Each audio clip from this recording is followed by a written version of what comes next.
Welcome back to our channel. Today, we will explore a new case, the case of John Allen Chau.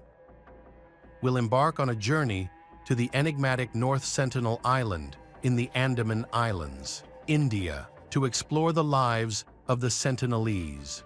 The island's inhabitants, they live in complete isolation from the modern world, maintaining a hunter-gatherer lifestyle that dates back tens of thousands of years. Known for their hostility towards outsiders, their language, beliefs, and social structure remain largely unknown, making them a symbol of prehistoric isolation. Tourism has been rapidly developing on the Andaman Islands, attracting visitors from around the world to experience its breathtaking natural beauty. Travelers come to admire the majestic mangrove forests, stroll through lush, tropical jungles, relax on pristine sandy beaches, and savor fresh local cuisine. However, let's turn our focus to North Sentinel Island. This isolated island spans nearly 60 square kilometers and has a roughly circular, shield-like shape. It typically enjoys bright sunshine, but also experiences seasonal winds and monsoons.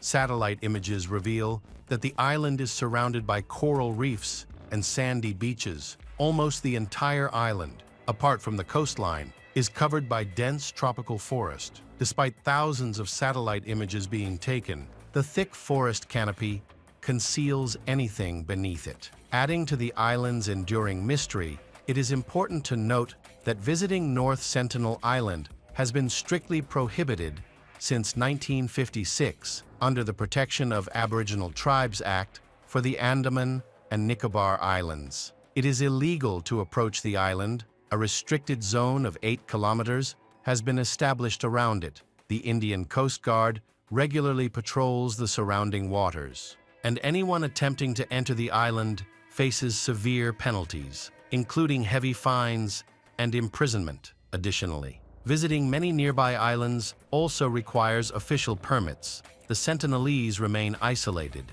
fiercely defending their territory despite efforts to make contact. Nearly all attempts have failed. If someone were stranded on the island, Indian authorities would not intervene. Their population is estimated between 80 to 150 individuals. As no official count has been made, they rely on a diet of wild boar, fish, shellfish, and plants, avoiding contact with the outside world and fishing only within their lagoon. They remain within their reefs, fishing only in their lagoons, while they use canoes. These are limited to shallow waters, where they propel themselves forward with long poles that reach the seabed. So, the Sentinelese are believed to be unable to move in deep waters, as they have not developed the use of oars. Physically, they are distinctive, broad, muscular, and relatively short. With an average height of about 1.6 meters, none of them are obese. Interestingly, the Sentinelese place high value on metal during their rare interactions with the outside world. They have been seen using arrows with metal tips. In 1974, they took aluminum cookware left behind by the National Geographic Society. The first recorded observation of the Sentinelese occurred in 1771, when Indian sailors passing by noticed a fire on the island's shore. Almost a century later, in 1867, an Indian merchant ship ran aground on one of the island's reefs. The crew reached the shore in search of food and water, but after 3 days, they were attacked by a group of islanders. At the time, no one knew anything about the Sentinelese. In the end, the crew was rescued by a naval team in their rush to escape. The sailors abandoned the damaged vessel and fled to safety. In January 1880, British naval officer Maurice Vidal Portman led an expedition to North Sentinel Island to establish contact with the indigenous people. However, when his team arrived, they could not find any Sentinelese. As the inhabitants had seemingly hidden out of fear, the team followed trails that led to an abandoned village.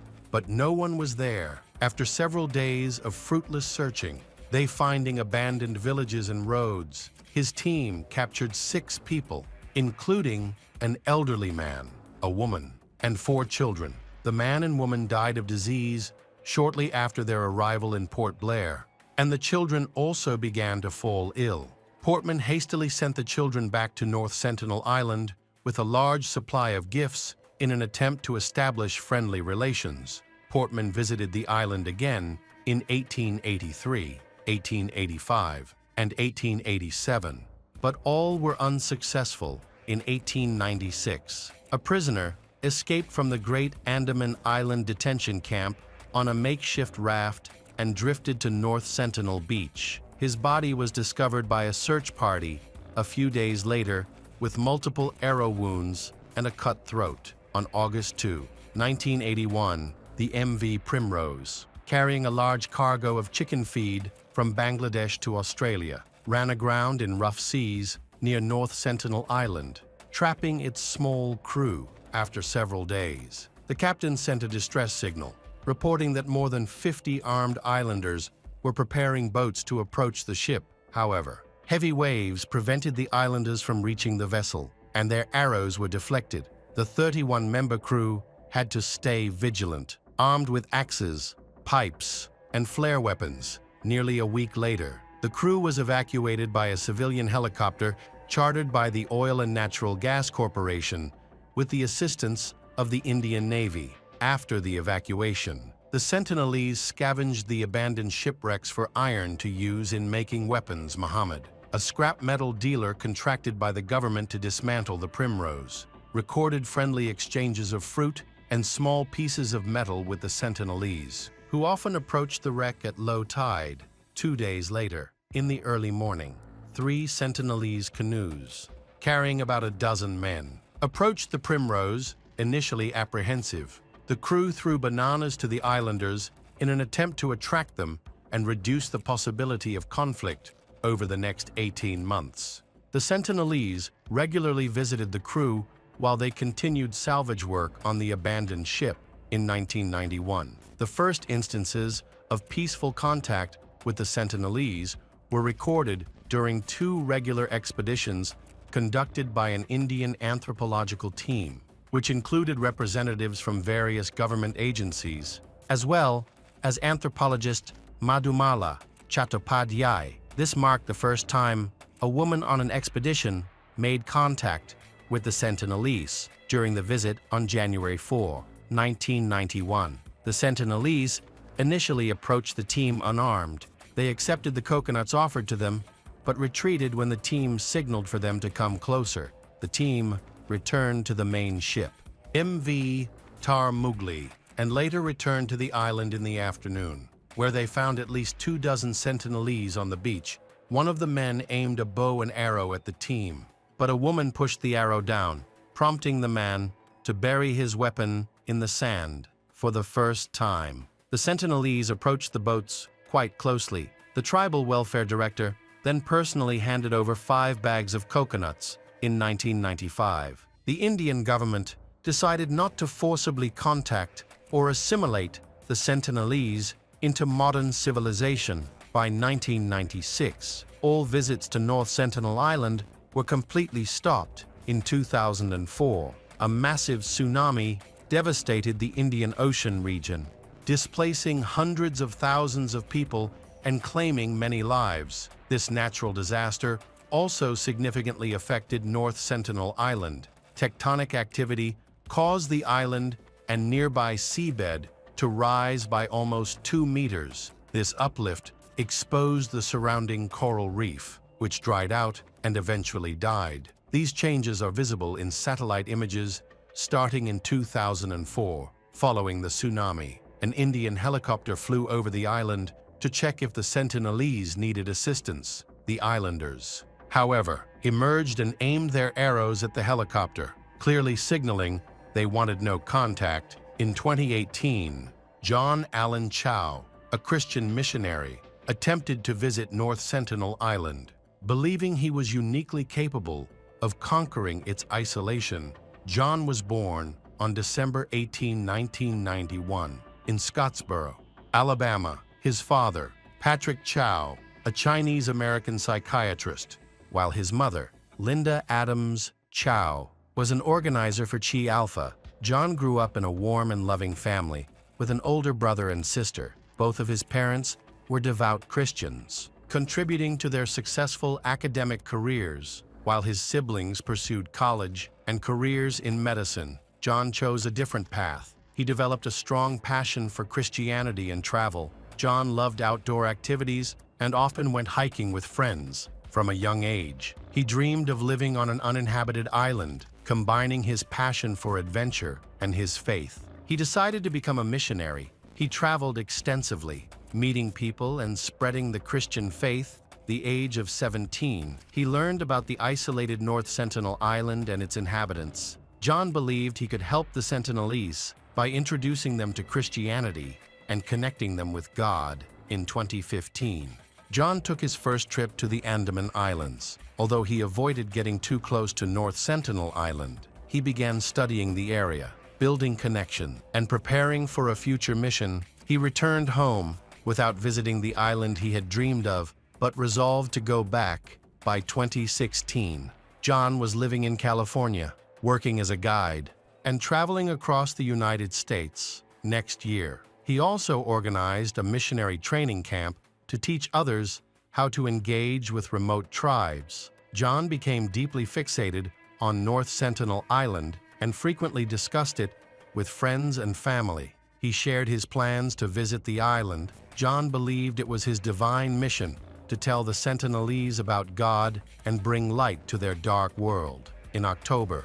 2018, John traveled to Port Blair to prepare for his trip to the island. He created picture cards for communication, collected gifts for the islanders, and bought medical supplies and other essential items to prioritize the safety of the Sentinelese to minimize health risks. He vaccinated himself against common viruses and self-quarantined for 11 days, despite efforts. John could not secure official permission, making his trip illegal under Indian law. Determined to proceed, he approached local fishermen and eventually convinced 3 of them to take him close to the island for $400 late on the night of November 14, 2018. The fishermen secretly took John aboard their motorboat and set out to sea. Their destination was about 60 miles away. By early morning on November 15, they reached the waters near North Sentinel Island.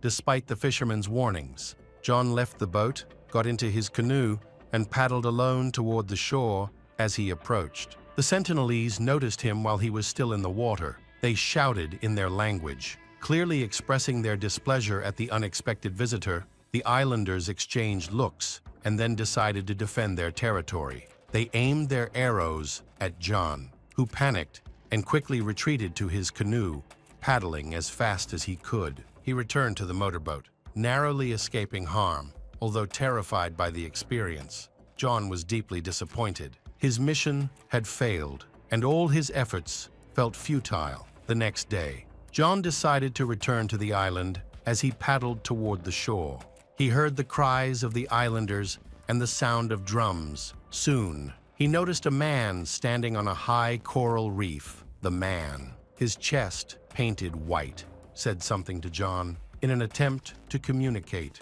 John repeated the man's words and sang a prayer in response. The islander laughed loudly. Suddenly, more Sentinelese appeared on the shore.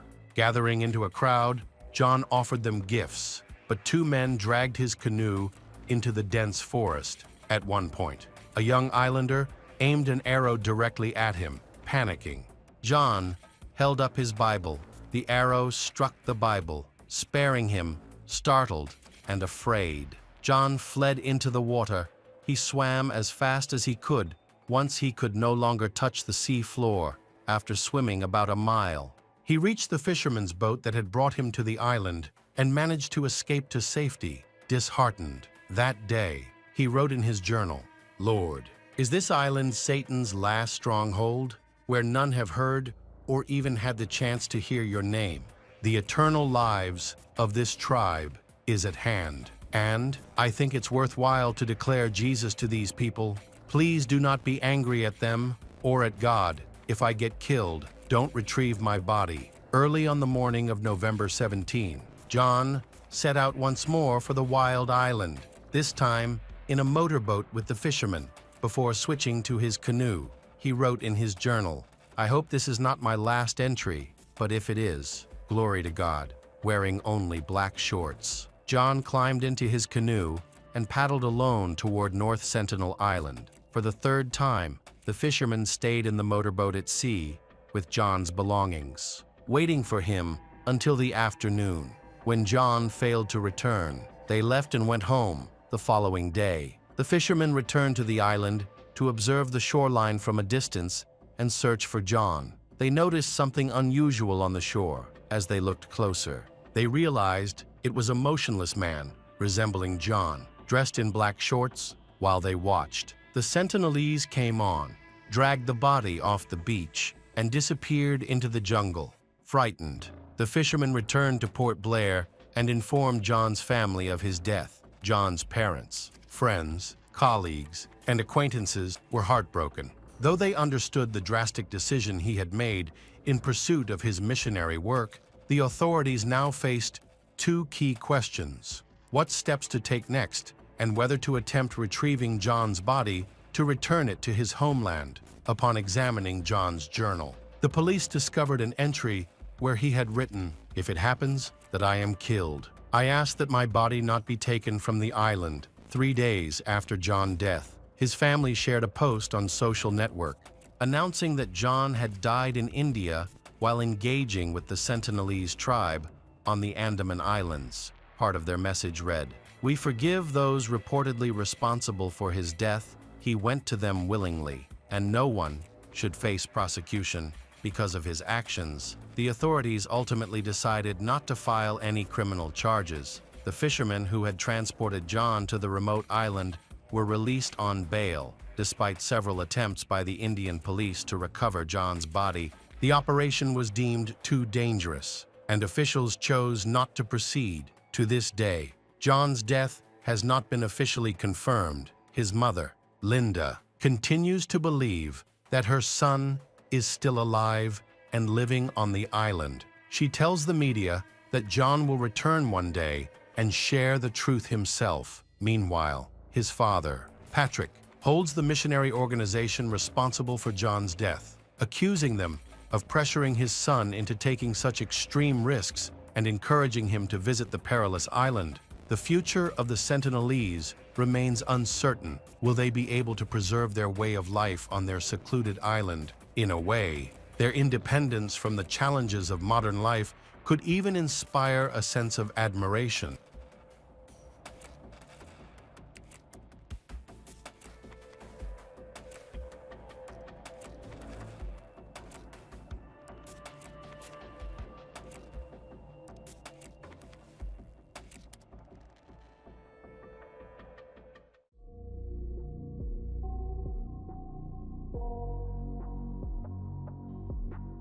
Hello again, true crime fans. We've got another mysterious case to explore. The case of Lynn Hernan. In Wisconsin, USA, there is a small town with a population of around 15,000, located near Milwaukee. On October 3, 2018, the tranquility of this town was shattered when Jesse Kerchevsky, the caregiver for Lynn Hernan, called 911. Jesse reported finding 62-year-old Lynn. There was no sign of life in her apartment, sitting in a reclined position amid a mess of scattered medications.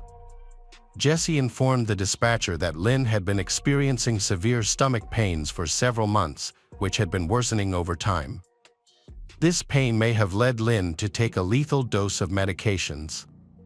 When emergency services arrived, the doctors confirmed Lynn Hernan's death, which was presumed to be due to poisoning.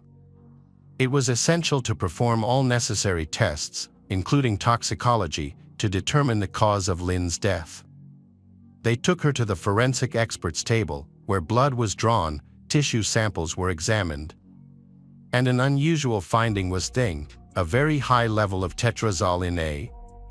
While this substance is found in certain drugs, none of the tablets located around the body contained it. As it turns out, tetrazolline A is found in some eye drops sold without a prescription, which are used to relieve eye redness and inflammation.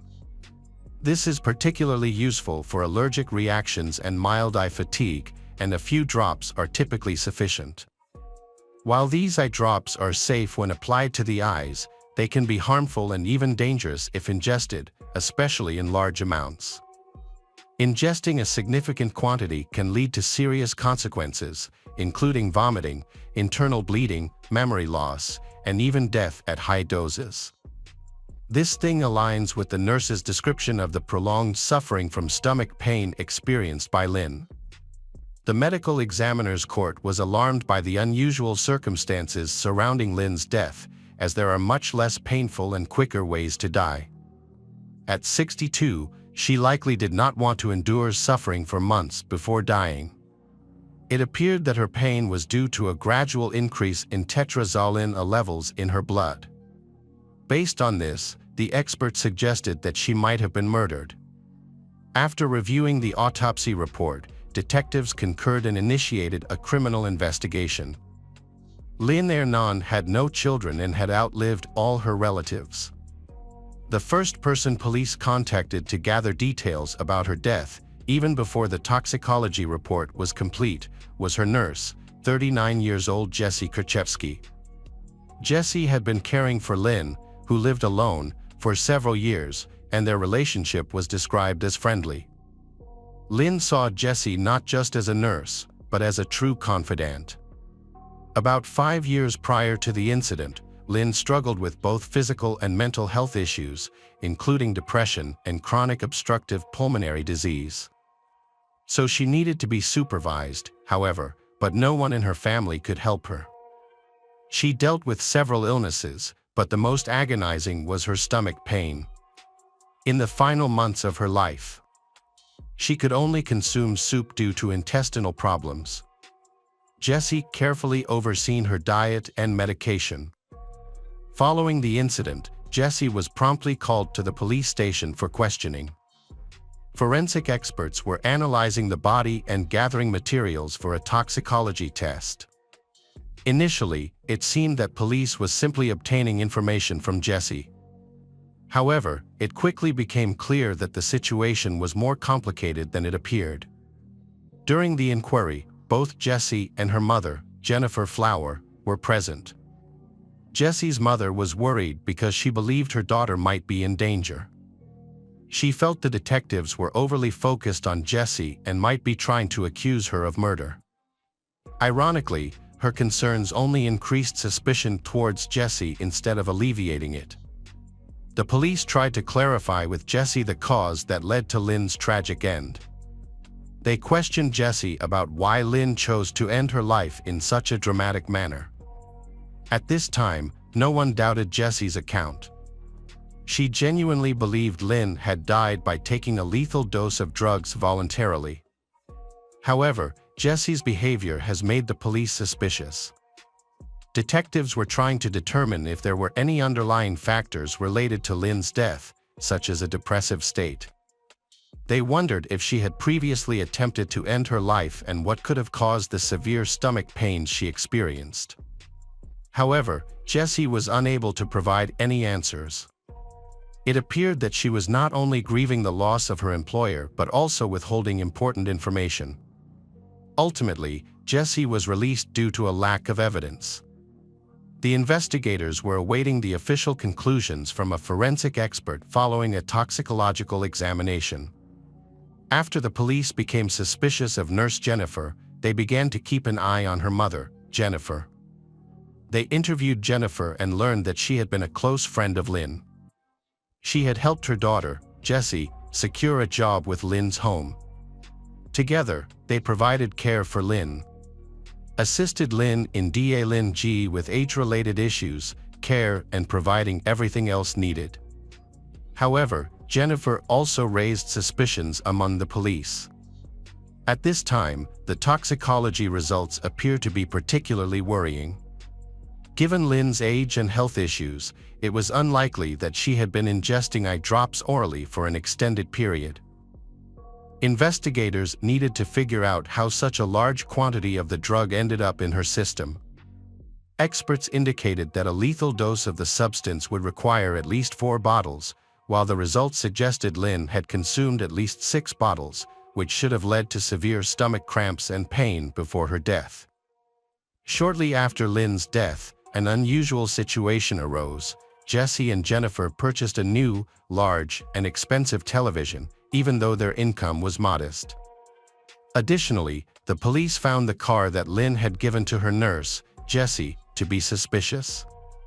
Investigators noted the peculiar behavior of Jesse and Jennifer, which increasingly suggested that Lynn's death was not voluntary. Typically, criminals attempt to cover up their actions and hide evidence to evade justice, but this situation appeared to be different. Besides, Jesse and Jennifer showed no signs of grief. Instead, they seemed to revel in the inheritance, which deepened the suspicions against them. The police began to suspect that Jesse might have orchestrated the murder. Jennifer did not have regular access to Lynn's apartment, but Jesse visited Lynn almost daily, allowing her easy access to Lynn's food and medicine. Jesse insisted that she truly loved Lynn and wanted to help Lynn. The two had become like family. However, the detectives suspected that Lynn had made a serious mistake by allowing someone who could potentially harm her into her life. The suspects, Jesse and Jennifer, stayed attentive to the investigation, frequently calling the police station to check on the case's progress. The detectives realized that Jesse and Jennifer weren't genuinely concerned about what had happened. Rather, they were worried about being found out. Their behavior indicated they were closely monitoring the investigation. More evidence of Jesse and Jennifer's involvement and a thorough investigation were necessary to ensure justice. Jesse and her mother noticed that the police had taken a greater interest in their activities. During each visit to the station, Jesse felt compelled to defend herself. She said had a close relationship with Lynn and they treated each other like family. Jesse argued that any suspicions against her were baseless, insisting it was just a coincidence that she was a nurse and always in close contact with Lynn. Being a nurse did not make her a killer, but the detectives relied on more than just assumptions. Initially, Jesse did not mention on the increased levels of tetrazzolina found in Lynn's blood. However, when she was cornered, she revealed that Lynn frequently used these eye drops and might have applied them without realizing it. Jesse attributed this to Lynn's cognitive issues, which sometimes caused her to lose control over her actions. However, the police quickly identified a key witness named Andrew Pooh. Although he was not related to Lynn, he described their relationship as close and friendly. Lynn had lived with Andrew's family, and he saw Lynn as his grandmother, she even helping him financially during his college years. Since she had no children, Lynn wanted to leave Andrew an inheritance, but he declined to avoid any suspicion of wanting money. Despite his refusal, Lynn insisted on naming him as her heir since she had no other beneficiaries. However, they never had the chance to finalize this arrangement. According to Andrew, Lynn had proposed leaving him an inheritance between $10,000 and $50,000. He frequently visited Lynn and knew Jesse, her nurse. Andrew suspects that Lynn's death may have been related to Jesse's fear of losing her inheritance, especially since she knew that Lynn intended to leave her fortune to Andrew. After Lynn passed away, Jesse unexpectedly inherited all of Lynn's property, which raised suspicions. Andrew approached Jesse hoping to receive part of the inheritance, but she claimed that Lynn had many debts and hadn't paid her bills for a long time. As a result, Jesse said most of the inheritance would go towards settling those debts. This led Andrew decided to consult lawyers to verify this information. After that, Jesse got in touch and arranged to meet with Andrew. She gave him documents that she proved Lynn's debt had been repaid. After settling all debts, Jesse said she had only $26,000 left and offered to share it with Andrew. However, when the police investigated, they discovered that these documents were fake, created using a computer program. It turned out Jesse hadn't paid anyone. This discovery led investigators to take a closer look at Lynn's financial situation. They quickly learned that during her time as a nurse, Jesse had conducted suspicious transactions involving Lynn's finances. She applied for a loan to the bank, the application was approved, and as a result the loan was disbursed. Even though the loans were in Lynn's name, Jesse was the one who actually used the funds. Ultimately, it was revealed that over the years, she had taken out about $300 in loans, of which only $88 was left by the time of the police investigation. In response to the financial claims made by the police officers, Jesse maintained that she acted at Lynn's request. She stated that Lynn provided the necessary documents for the loans and frequently asked her to purchase eye drops. Jesse mentioned that she had 4 bottles on hand, which Lynn had given her, and noted that she saw Lynn using the product correctly. She insisted that she did not supervise this process. However, police were skeptical of her account. At the crime scene, there were no eye drop bottles found near the body. Instead, pills were littered around, and no traces of those pills were found in Lynn's body. Lynn was said to have kept her bottle of eye drops on her nightstand, but a thorough search of the apartment revealed they were missing. The situation became increasingly complicated, suggesting that someone had staged the scene. It appeared that it had been discarded to hide evidence. The forensic expert believed that Lynn had been ingesting the eye drops for an extended period, leading to poisoning, severe pain, and ultimately death. It seemed unlikely that Lynn could have used such a large quantity on her own. This indicates that someone has poisoned her. Jesse, who spent the most time with Lynn and managed her diet and medications, emerged as the primary suspect. Suspicious thing, the detectives did not contact Jesse or summon her for questioning. Instead, she frequently visited the police station to ask about the investigation's progress. Jesse maintained that she had no motive to harm Lynn and denied any involvement in financial fraud. However, the circumstances surrounding the drugs continued to trouble the investigators, who began to apply pressure on Jesse. She shared bizarre stories about how Lynn supposedly enjoyed mixing vodka with eye drops, claiming this gave Lynn extra enjoyment from the drink. Jesse insisted she was unaware that regular eye drops could be dangerous and viewed it as just one of Lynn's eccentric habits. Jesse stated that on that fateful morning, she brought 4 additional bottles of eye drops to the Lynn's apartment and claimed that Lynn even mixed them into her water. This situation continued for about 6 months until a tragic conclusion, making the story increasingly bizarre. Despite the circumstantial evidence gathered by investigators, detectives believed Jesse was fabricating excuses. Ultimately, they decided to arrest Jesse on suspicion of premeditated murder. Evidence from the crime scene, including Jesse's cell phone, was sent for analysis, which provided the police with more information.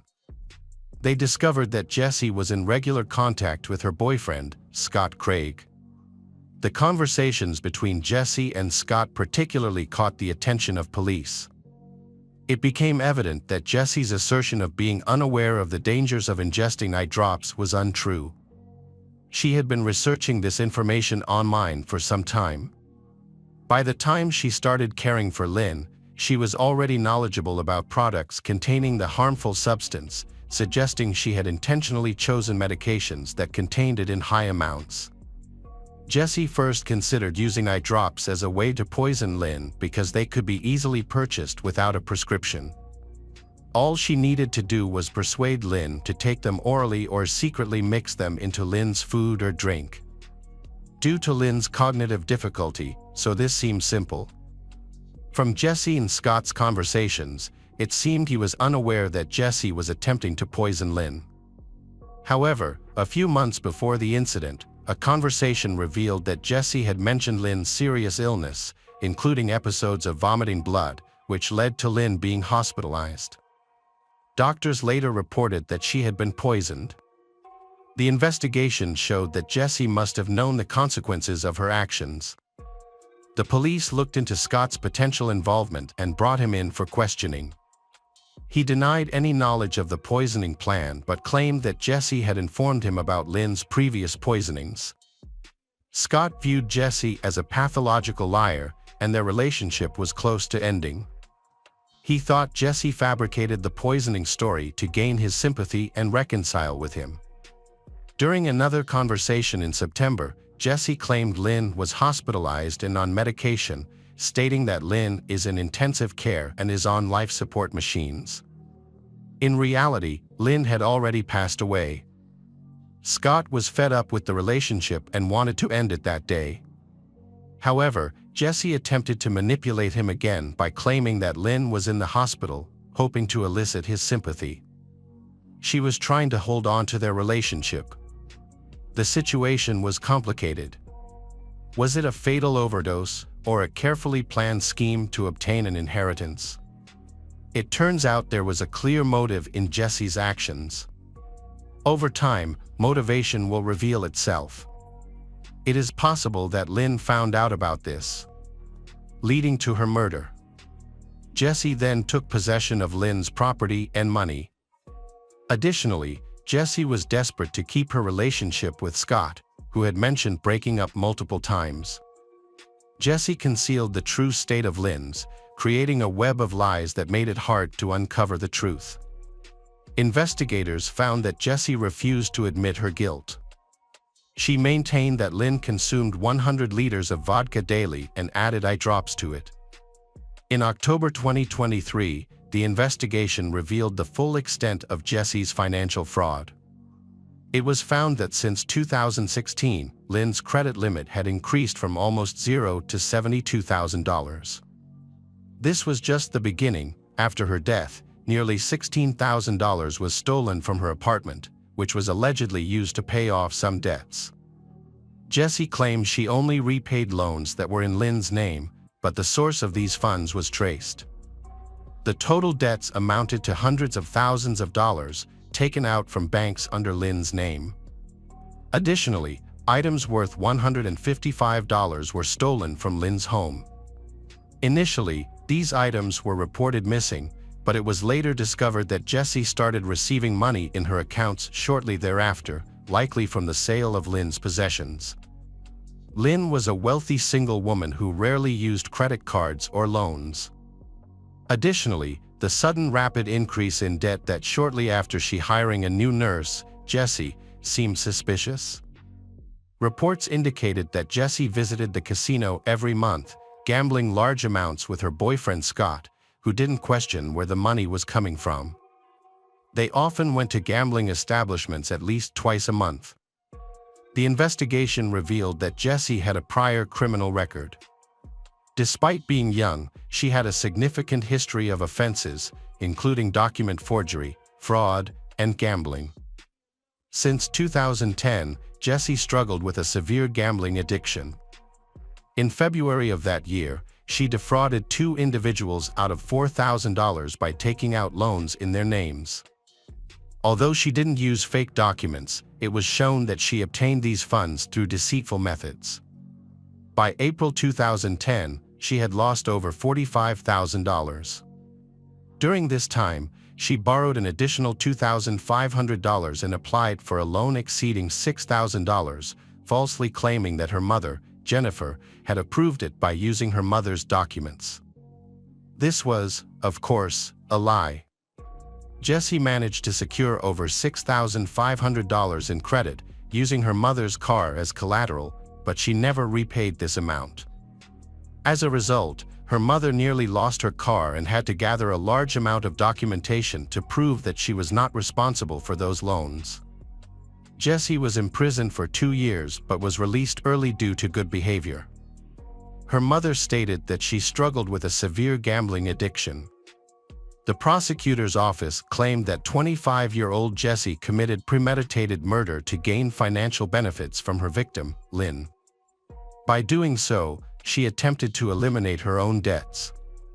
It is alleged that she killed Lynn, who had endured pain and progressive for years, without considering the consequences.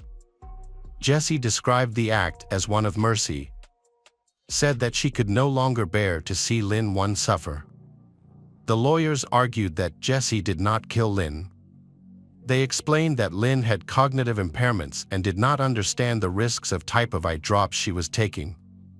They stated that Lynn believed that drinking vodka mixed with eye drops would help her sleep better, leading her to use the drops without realizing the danger. According to the prosecution, on the day of the murder, Jesse provided Lynn with water that contained the contents of 6 eye drop bottles. However, the lethal dose was only 1 bottle. In court, both Jesse and Jennifer testified that Lynn consumed the water with the 6 bottles of drops.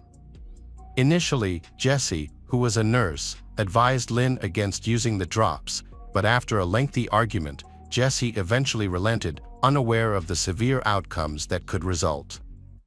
Afterward, Jesse left for a few hours on business, not knowing how much of the substance Lynn had actually consumed or how it would affect her.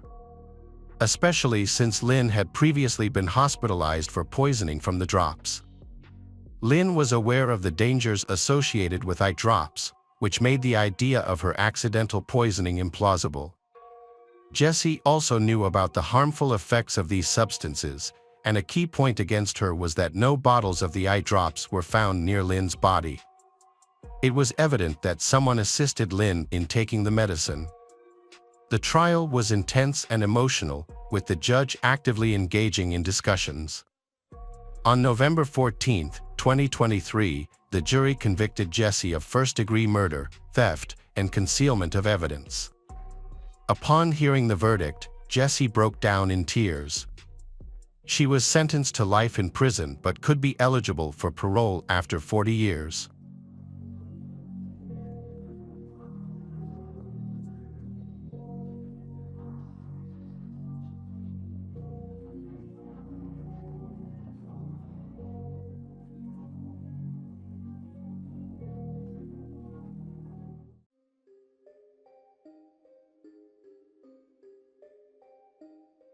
Welcome back, mystery lovers. Today's case is going to keep you on the edge of your seat. The case of Amy Carnevale. Amy Carnevale was born on April 13th of this year in Beverly, Massachusetts, USA. Her father was a science teacher at a local school, and her mother worked as an investment consultant. Amy had a brother, Christopher, who was born 4 years earlier. Their family was very close-knit, supporting each other during difficult times. However, a few years after Amy's birth, tensions began to rise in the family. Eventually, her parents decided to divorce. At the time, Amy was just 6 years old, and the news was a huge shock for her. She struggled with her feelings for a while but eventually came to accept the situation. When she started school, it marked a new hopeful chapter in her life. Throughout this period, her family maintained their connection with her, which helped ease the emotional effects of her parents' separation. Amy was a beautiful and intelligent girl who became popular at school.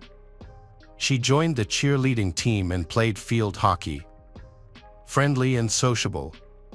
Despite her busy social life, she had a deep love for nature and enjoyed spending time outdoors. Amy often combined her passion for nature with sports by playing golf with her father. Although she lived with her mother, she had a strong and positive relationship with her father. Amy dreams of becoming a hairstylist or hairdresser because she enjoys making her friends look beautiful.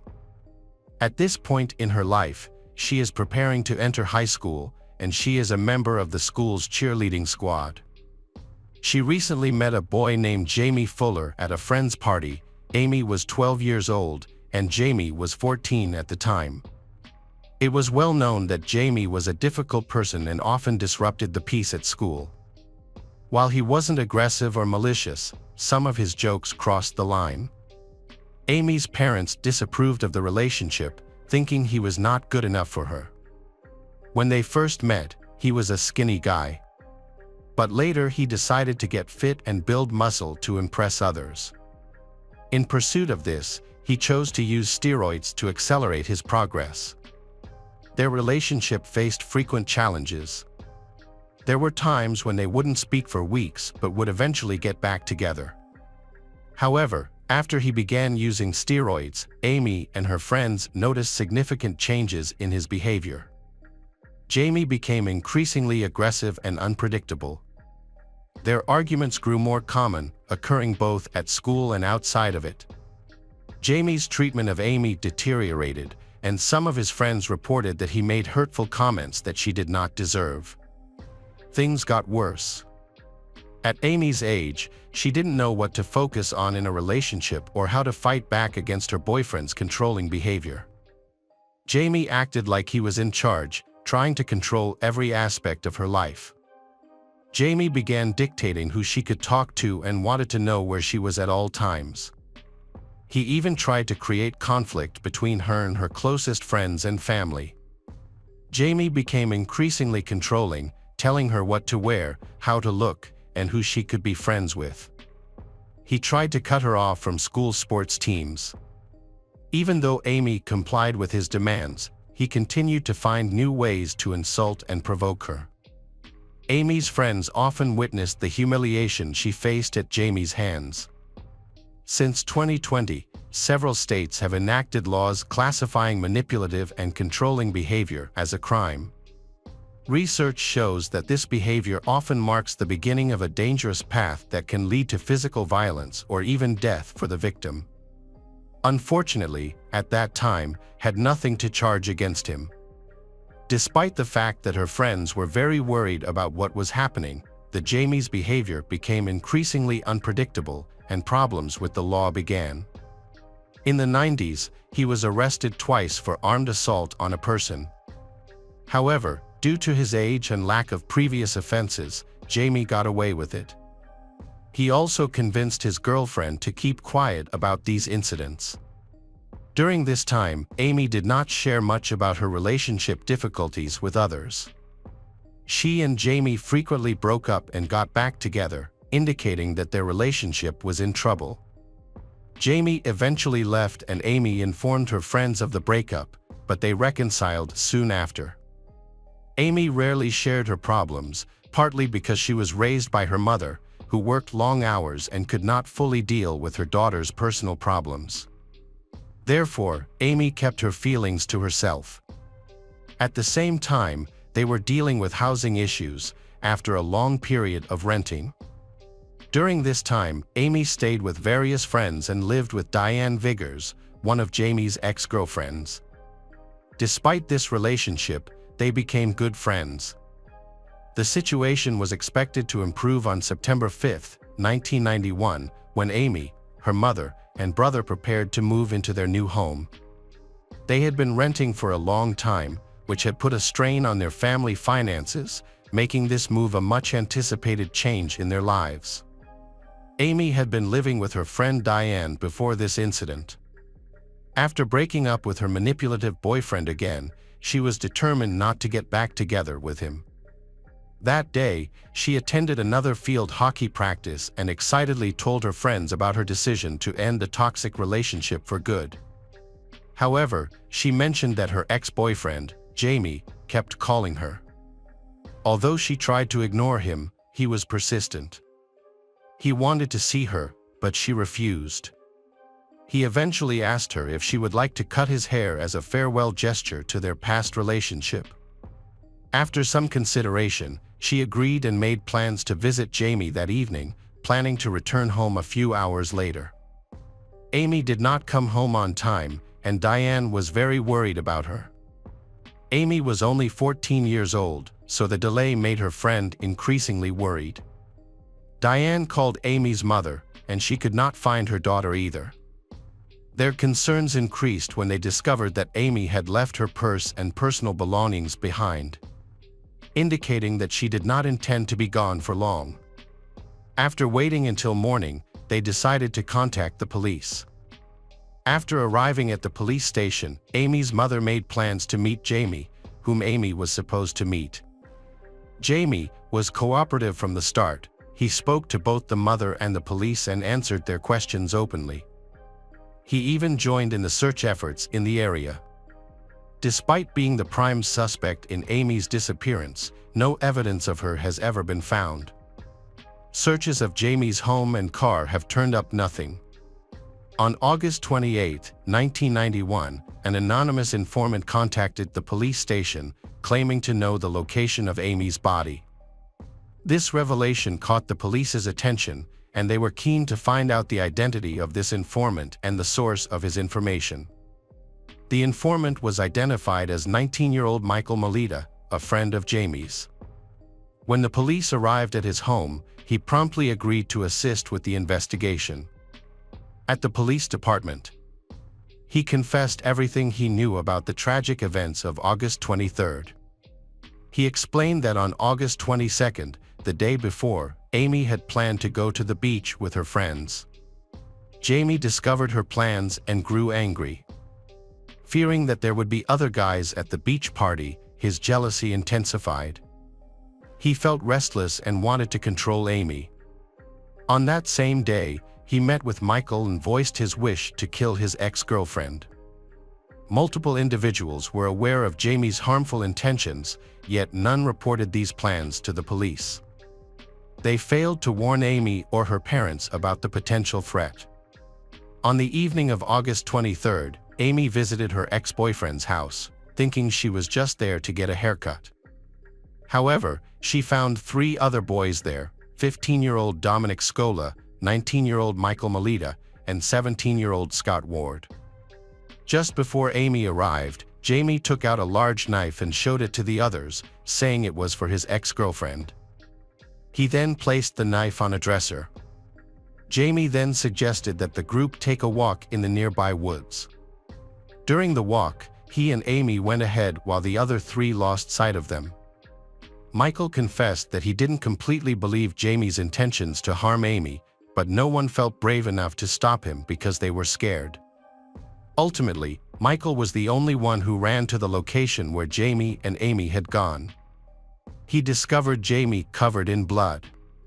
Amy suffered multiple stab wounds on her chest, back, and stomach. Despite her injuries, she attempted to get up and escape, but her attacker was relentless. Michael mentioned that he didn't hear her screams until it was too late to help her. After Amy, who had her throat cut, collapsed, she continued to fight for her life. In that moment, she managed to say, "Jamie, I love you," which only enraged her attacker further. Jamie then began to stomp on her head. Afterward, Jamie, covered in blood, returned to his friends and described the events in detail while waving a bloody knife. Michael noted that everyone was afraid of becoming the next target, so they supported Jamie's actions. They all went home together, where they spent several hours drinking and talking calmly. Jamie took a shower to wash off the blood and changed his clothes.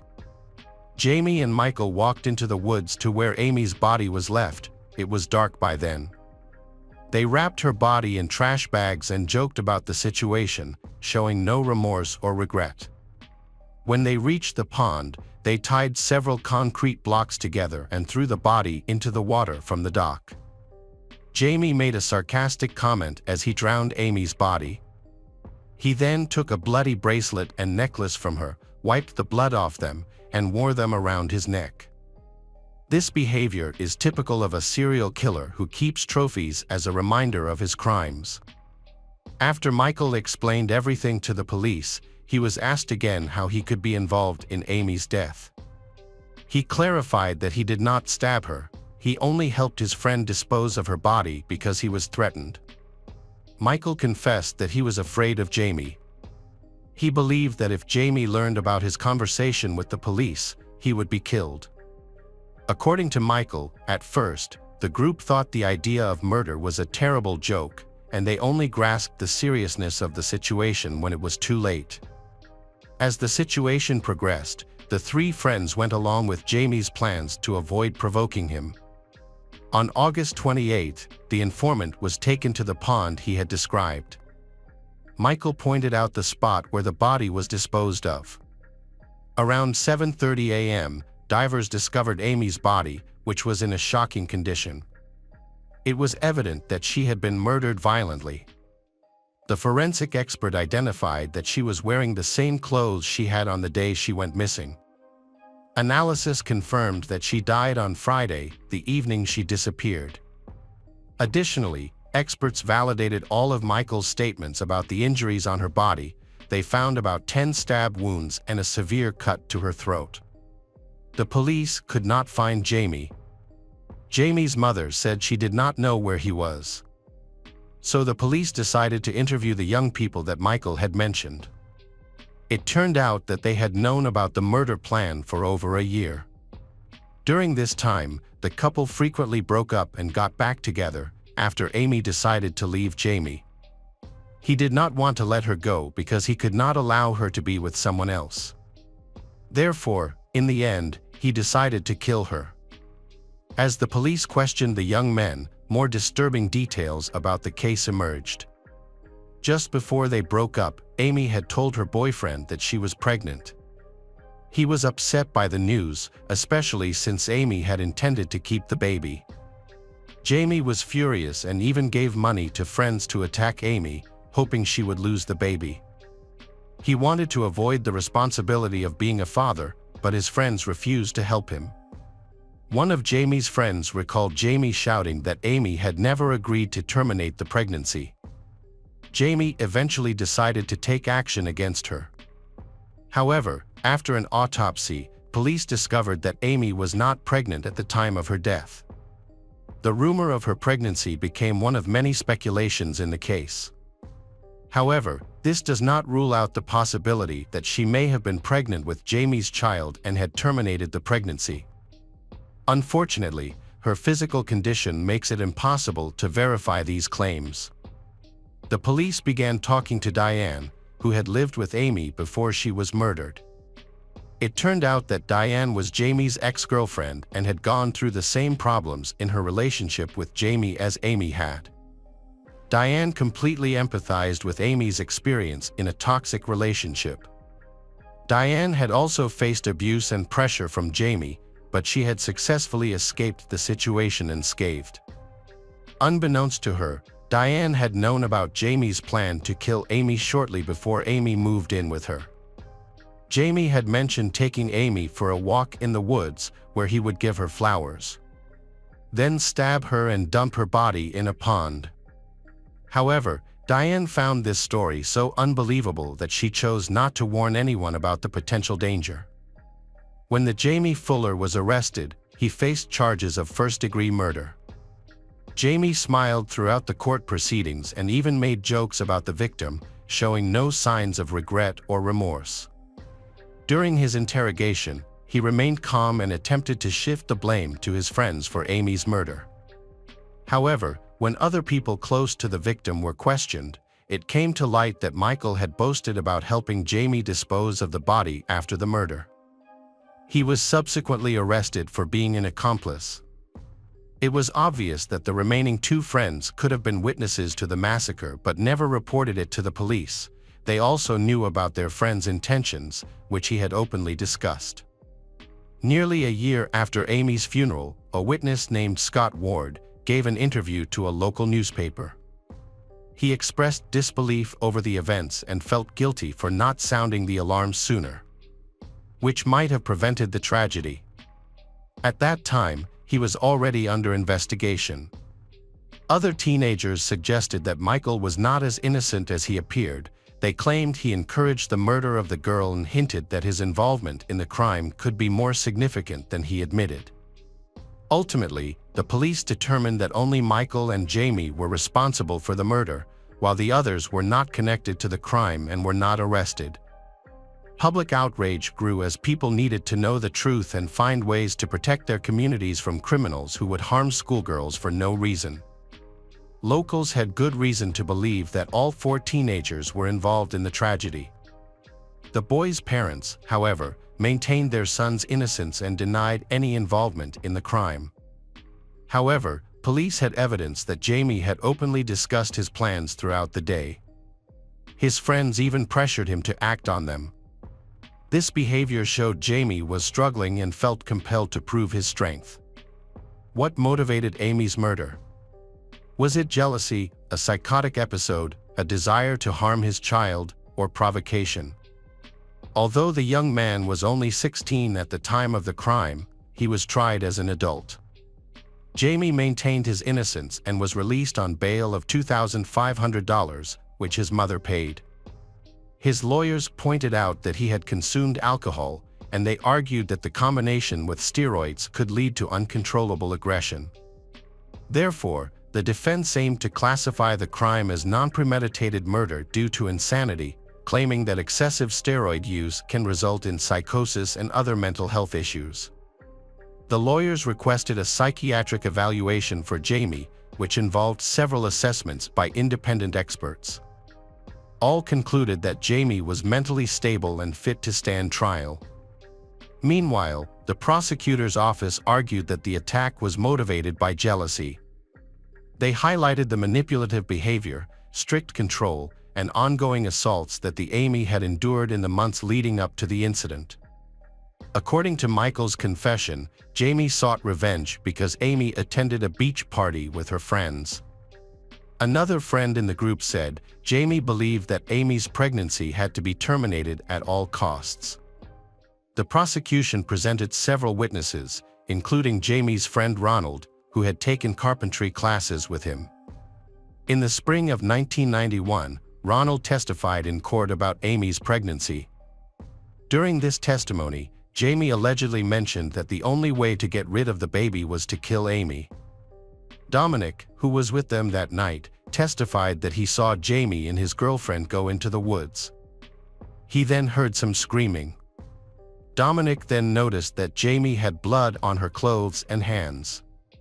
Jamie even showed them the bloody knife he used in the attack. The blade was disfigured, indicating extreme violence. Dominic confirmed what Michael had said. Jamie recounted the details of the massacre he had committed. He explained that he first gagged Amy, professed his love for her, and then stabbed her in the stomach. Even then, she was still alive when he slit her throat.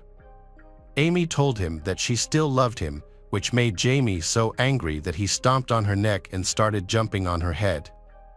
The young witnesses claimed that Jamie was sober throughout the attack. They had only consumed alcohol after the murder. Jamie's mother had previously told police that alcohol had a negative effect on him, leading to anger and aggression. She recounted an incident where he nearly destroyed her room in a drunken fight with her. However, alcohol was not a factor in this situation. The forensic expert who testified for the prosecution explained that the stab wound was so deep that it almost went all the way through Amy's body, indicating a high level of hatred behind the murder. There were no signs of sexual violence, suggesting the attack may have been motivated by revenge or jealousy. One of the stab wounds penetrated the bone, disfiguring the knife point, and Amy had extensive bruising on her face and head injuries. Jamie, speaking to the media, claimed that he could not kill Amy because he still loved her. This claim was a lie. His televised declaration of love shocked and devastated Amy's mother, who was struggling to cope with her loss, resorting to sedatives and seeking help from a psychologist. To her, Jamie's display of love was a cruel taunt. The hearing lasted 7 days, after which the jury began deliberating its verdict. The prosecution argued that the Jamie was an extremely dangerous individual with the potential to become a serial killer and called for a life sentence without the possibility of parole. The defense, in contrast, argued that the young man had lost control due to steroid abuse.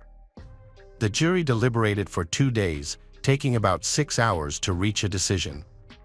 Jamie was found guilty on October 23, 1992, and sentenced to life in prison without the possibility of parole. In a separate decision involving Jamie's friend, Michael, who had helped destroy evidence, he was sentenced to 2 years in prison after a hearing on his involvement. The victim's mother, Amy, felt this was an unfairly light sentence for his role in the crime. In 2013, new state laws were enacted that allowed minors convicted of serious offenses to apply for parole. Under these laws, each case had to be assessed individually. As a result of this legal change, Jamie, who had spent most of his adult life in prison, was given the chance for release in 2019 when he was 40 years old. Jamie's request for parole was reviewed but has been postponed indefinitely. The family of the brutal massacre victim has repeatedly appealed to law enforcement, demanding that this brutal man not be released under any circumstances. As of now, he is still incarcerated.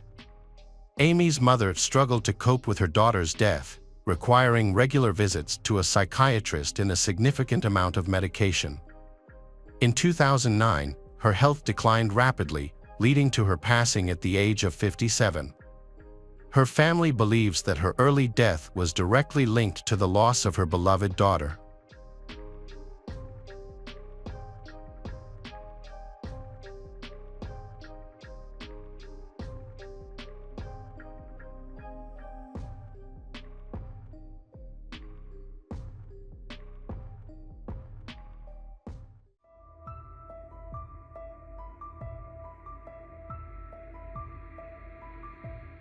Welcome back, mystery lovers. Today's case is going to keep you on the edge of your seat. The case of Matthew Eapen. Sunil and Deborah got married in 1990 after meeting in medical college. Sunil, from Chicago, USA, followed his father's path and became an anesthesiologist, while Deborah worked as an ophthalmologist. Their first child, Brendan, was born in 1994, and their second child, Matthew, born May 24, 1996. They are young parents working in the medical field. They face significant challenges balancing their careers and family life. Both came from respected families with successful backgrounds in education and medicine, motivating them to achieve similar success. They lived in a prestigious area of Boston, Massachusetts, in a lovely home and were financially comfortable enough to hire a nanny. The nanny became like a family member, handling both childcare and household duties, and lived on their property. Deborah soon returned to work part-time, having completed advanced training courses during her pregnancy. Balancing her professional responsibilities with family care was difficult and stressful. The high workload placed on the nannies often led to them leaving due to stress or being dismissed if they couldn't meet the family's expectations. Before hiring 18-year-old Louise Woodward from Cheshire, Great Britain, they used to employ 3 other nannies. Louise lived with her family until she turned 18, then decided to take a gap year in the United States before continuing her education. Although she didn't have formal training, she loved children and got along well with them. She registered as a nanny and housekeeper with a recruiting agency, which helped her move to Boston and find a job. In December 1996, she started working for the Sunil family, whose youngest child, Matthew, was only 8 months old. She had no prior experience with infants, including changing diapers, and had only 3 days of training before she began her job. Louise was given the responsibility of caring for Matthew and 2 years old, Brendan, and assisting with household chores. She quickly found the workload overwhelming due to the family's busy daily routine. All this workload went against Louise's plans, as she had come to the USA seeking adventure and enjoyment, not to work without any days off. She initially thought that being a nanny would provide her with a livelihood without much responsibility. However, looking after children aged 8 months and 2 years truly requires experience, training, and a sense of responsibility. It is challenging to expect an 18-year-old to have such expertise without proper training. Despite this, Sunil and Deborah, who were desperate for help, accepted Louise since they needed a nanny housekeeper. Furthermore, her services were affordable. However, Louise's behavior did not meet the family's high standards, so they gave her a list of rules to follow. As a young nanny, she had little choice because previous failures with other families had put her at risk of being dismissed by the agency. She needed to keep her job to maintain her income. It was challenging for her to suppress her youthful, free spirit, as she preferred to walk, chat with friends, and attend parties rather than focus on work. Occasionally, she would wander around Boston and indulge in her dreams. However, she started refusing work more often, frequently asking for time off, and spending a lot of time on herself. She began taking daily walks, returning late in the evening, regularly attending parties, and struggling to wake up in the morning, often sleeping until nearly lunchtime. This behavior disappointed the Epens, as she would spend hours chatting with her family in the UK, neglecting her responsibilities with the children. One day, Deborah came home from work earlier than usual and found the children sleeping at home alone without any supervision. Later, the nanny Louise returned from a party. There were suspicions that similar incidents had occurred before. Naturally, Sunil and Deborah felt worried about their children and they were not happy with her. They spoke to her and imposed a curfew, but it didn't solve the problem. They were very unhappy with her behavior and felt they weren't getting their money's worth for services. Although they still wanted to trust her, they saw her as lazy and irresponsible. So, the relationship which she began to significantly deteriorate a few days before the unfortunate incident. She openly told Sunil that she didn't enjoy being a nanny and didn't want children because it was difficult, yet she pleaded not to be fired because she desperately needed the job. Sunil made more rules to discipline her, to get the nanny at the level they desired. On February 3, 1997, Deborah informed Louise that she could leave if anything was not to her liking. However, Louise, the nanny, resisted the idea, insisting there was no need to rush and that she was willing to accept and adhere to their new, stricter conditions. They agreed but mentioned they needed to change the children's sleep schedule by limiting sleep after 3 p.m. to prevent disrupting their nighttime rest. This change was not aimed at Louise personally but was necessary to reorganize the children's daily routine. Shortly after this, a terrible tragedy occurred. The tragedy happened just 10 weeks after Louise began her job. On February 4, 1997, Louise woke the children up in the morning after the parents left for work. She mentioned that Matthew was unusually fussy and cried a lot from the start of the day. Louise bathed him and then put him back to bed to calm him down. At 3:15 p.m., she went to wake him up from his nap and noticed he was breathing weakly and irregularly. She took him to the living room to perform CPR, but he remained unconscious. Initially, she couldn't reach Sunil and Deborah and only called 911 at 3:45 p.m. to report that Matthew, the 8-month-old, was not breathing. Louise informed the coordinator that the baby might have choked on vomit because his face was turning blue. Emergency services arrived quickly. The child was alive but in critical condition. The doctors rushed him to the children's hospital, where they found that Matthew had much more severe injuries than initially reported. Matthew, an 8-month-old baby, was found to have a 10-centimeter crack at the base of his skull, bleeding in his eyes, a hematoma between the skull and brain, and bleeding in his neck and back of the brain. He also had a broken wrist, and vomit was found in his trachea. He was urgently taken to the operating room for brain surgery and connected him to a life support machine because he was in a coma. Experienced doctors suggested that these injuries were caused by being violently shaken and hit on the head. In pediatrics, this is known as shaken baby syndrome. Babies are born with disproportionately large heads and weak neck muscles, making them vulnerable to injury when shaken.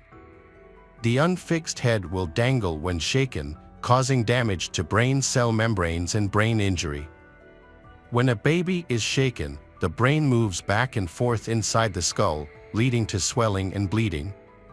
Adults often shake babies out of frustration when they cry, not realizing it won't calm them down but will make them cry more. Continued shaking can cause severe injuries or even be fatal.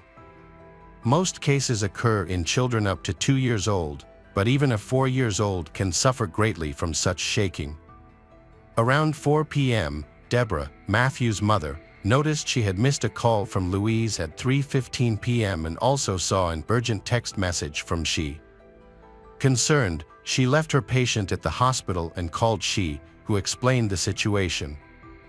Deborah was furious. She asked for leave from work and rushed to the hospital where Matthew was admitted. On the way, she prayed that her son would be okay.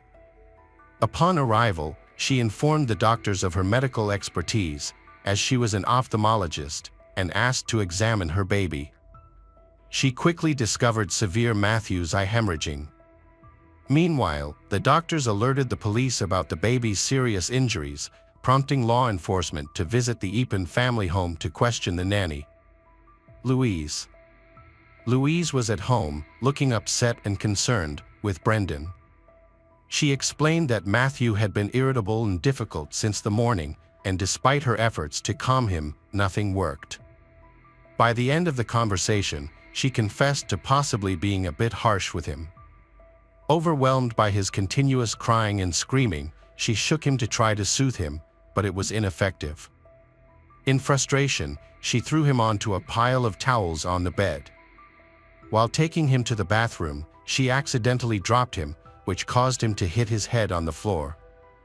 Her account was alarming, given the severity of Matthew's injuries. The following day, the police arrested Louise on charges of assaulting a child. Matthew's condition was not improving, and doctors were sure he had no hope of recovery. The brain injury was so severe that, even if he survived, he would be paralyzed for life. Sunil and Deborah, who were also medically educated, understood this.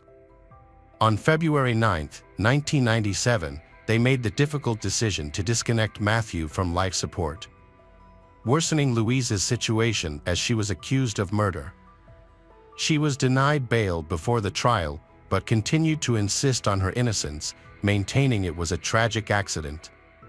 Before the trial on May 7, 1997, Louise agreed to take a polygraph test. During the test, she was asked if she had caused physical harm to Matthew on that day.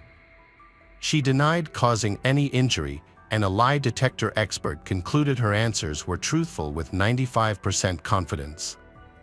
Another expert, hired by her lawyers, also confirmed that she answered all questions truthfully. On October 7, 1997, a trial began in Cambridge, Massachusetts, involving many medical experts, including neurosurgeons, pediatricians, ophthalmologists, and pathologists, all of whom were familiar with similar crimes. In the courtroom, there was extensive discussion about Matthew's injuries and Louise's behavior. Most experts believed that his injuries were caused by abuse and violence. Many doubted Louise's statement that she had accidentally hit the boy's head, noting that the injuries showed signs of blunt force trauma. The child had probably been severely and brutally beaten, and the injuries appeared fresh. An expert for the prosecution initially compared Matthew's injury to those from a fall from the second floor, but this statement was later withdrawn. The defense argued that Matthew's head and wrist injuries occurred weeks prior to the incident, before the nanny was in their home. The lawyers suggested that the child's parents, Sunil and Deborah, could have been involved in neglect or abuse. In court, Louise stated that she had not noticed any injuries to Matthew's head or arm. She explained that her interaction with the child was mild, but it caused the reopening of an old injury, leading to bleeding. She mentioned that the day before the tragic incident, the child fell near the stairs and hurt himself, which might have aggravated the injury. Louise clarified that her use of British English was misunderstood. When she said popped, she meant she placed the child on the bed, not through him, as might be interpreted in American English, and she denied dropping the baby in the bathtub. The defense argued that if the prosecution's claim of cruel treatment were true, Matthew would have had serious bruises and hematomas on the head and body, which were not present. This suggests that the child might have been shaken to calm him down, but not to the extent the prosecution claimed. Louise, in an emotional outburst, lost control and shook the child, causing old injuries to resurface. Witnesses and experts testified that there was no fresh bleeding in the brain, indicating that the skull fracture was an older injury. However, Sunil and Deborah denied that Matthew had suffered such a traumatic brain injury. The defense suggested that these actions might have been driven by fear, as Louise panicked while trying to revive the child. Unfortunately, Brendan could not testify at the trial because he was too young to understand what had happened. During the trial, Louise acted inappropriately. She occasionally smirked and laughed, which was attributed to nervous shock. At the time, she was reportedly only 18 years old, and the incident described triggered such a reaction. Additionally, she retracted her initial testimony obtained by detectives during the first interview. She did not mention how challenging it was to work for the Eapen family, who overwhelmed her with childcare and household duties, for which she was unprepared. She had come to the United States to relax and have fun. Despite this, she insisted that she never mistreated the children. She claimed she would never harm a child, especially to the extent of causing serious injuries that led to a coma and could paralyze an 8-month-old baby. Louise's relatives from the UK spoke at the trial, praising her as a gentle and reserved person. They described her as an obedient parishioner of a local church, a vegetarian, and a clarinet player. However, her friends from the US had a different view, seeing her as a party girl who never missed a chance to go out. 3 of her friends testified at the trial, as well as former employers who had let her go due to incompetence and irresponsibility. The prosecution highlighted that she tried to wake Matthew 15 to 20 times but found the boy wasn't breathing. She attempted to help him and called his parents, but they didn't answer. It took her half an hour to finally call 911. The prosecutor questioned why she delayed calling for emergency help when immediate action was needed. She explained that she was panicking and stressed, trying hard to manage the situation on her own. Throughout the trial, Louise showed little emotion. She occasionally smiled but never expressed regret for what happened. She spoke fondly of Brendan and Matthew, she describing Brendan as smart and talkative, and Matthew as a sweet, smiling, and playful child. The trial was broadcast live on British television, capturing the attention of almost the entire country, with many people supporting she. On October 30, 1997, a jury found Louise Woodward guilty of second-degree murder. She begged the judge to lighten her sentence. She begged them not to let her spend the rest of her life in prison for something she didn't do. However, the judge ignored her pleas. Louise was sentenced to life in prison, with the possibility of parole after 15 years. Upon hearing the sentence, she burst into tears, unable to believe what was happening. She questioned the judge, insisting that she hadn't done anything wrong and sincerely hoped for an acquittal. Her mother supported her, stating in court that a terrible judicial error had occurred. She argued that her daughter could not have harmed a defenseless child and that she was innocent and did not deserve such a harsh punishment. In fact, the jury's opinions were mixed. Many people believe that Louise is innocent in Matthew's death, attributing it to an old injury. However, after further deliberation, the jury concluded she was guilty.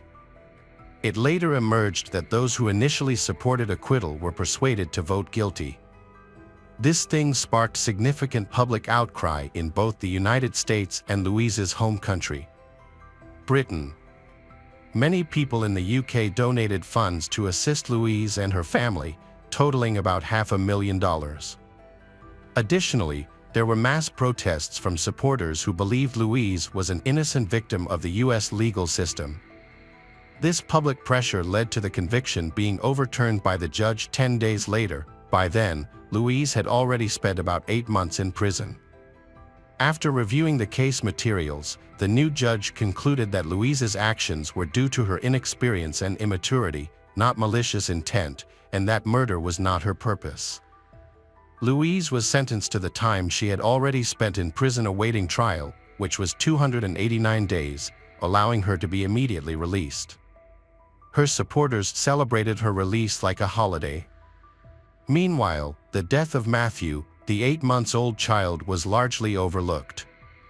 Even if his death wasn't her fault, his parents sought justice for their child, and the prosecutor was determined to see Louise imprisoned for a longer period. He noted that he had recently been involved in a trial where a father was accused of killing a child in a similar case, and that father remained in prison. He questioned why Louise, a nanny, was released, viewing it as unfair and contradictory given the prevalence of similar cases in U.S. judicial practice. Louise was released from prison after serving less time than it took. She returned to her hometown in the UK in 1998 and enrolled in the Faculty of Law at London South Bank University. She explained that her interest in law developed during the trial as she engaged deeply with legal matters to better understand the proceedings. Thus, choosing law as a profession felt natural and obvious to her. While pursuing her studies, Louise decided to fulfill another dream, learning to dance.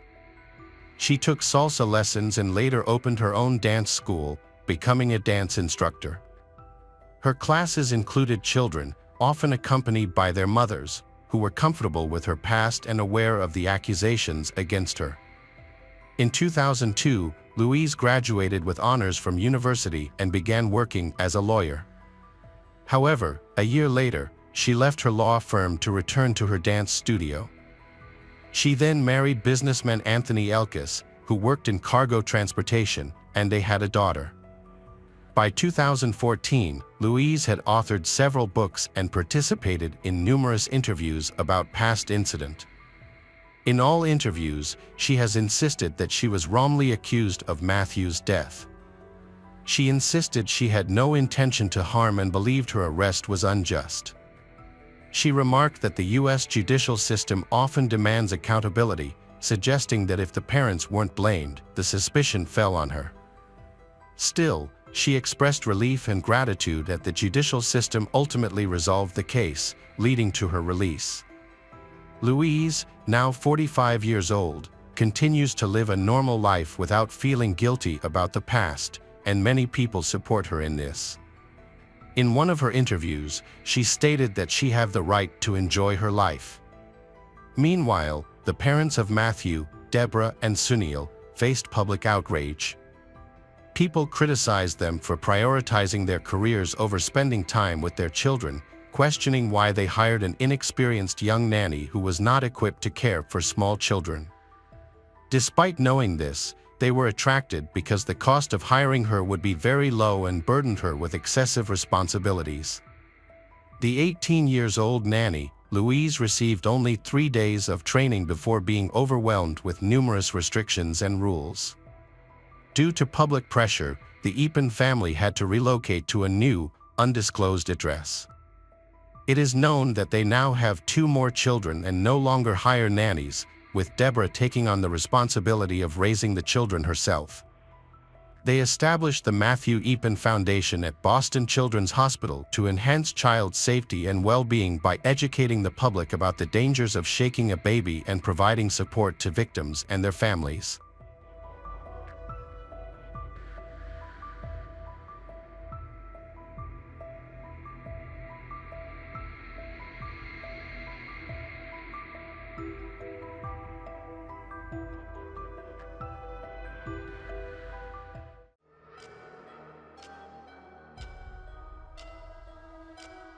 Welcome back, mystery lovers. Today's case is going to keep you on the edge of your seat. The case of affair Elodie Kulik. At around midnight on January 11, 2002, the French Rescue Service received a heartbreaking call. A woman, her voice panicked, screamed that she had been kidnapped. Other voices could be heard in the background before the noise increased, and the attackers took over the phone, cutting off the call forever. The call left the rescue service extremely worried, but the operators were unable to gather any useful information. Attempts to call the number back were unsuccessful as it was either out of coverage or switched off. The situation led to an investigation into one of the most unusual crimes the police had ever encountered. They had no information, not even the name of the caller.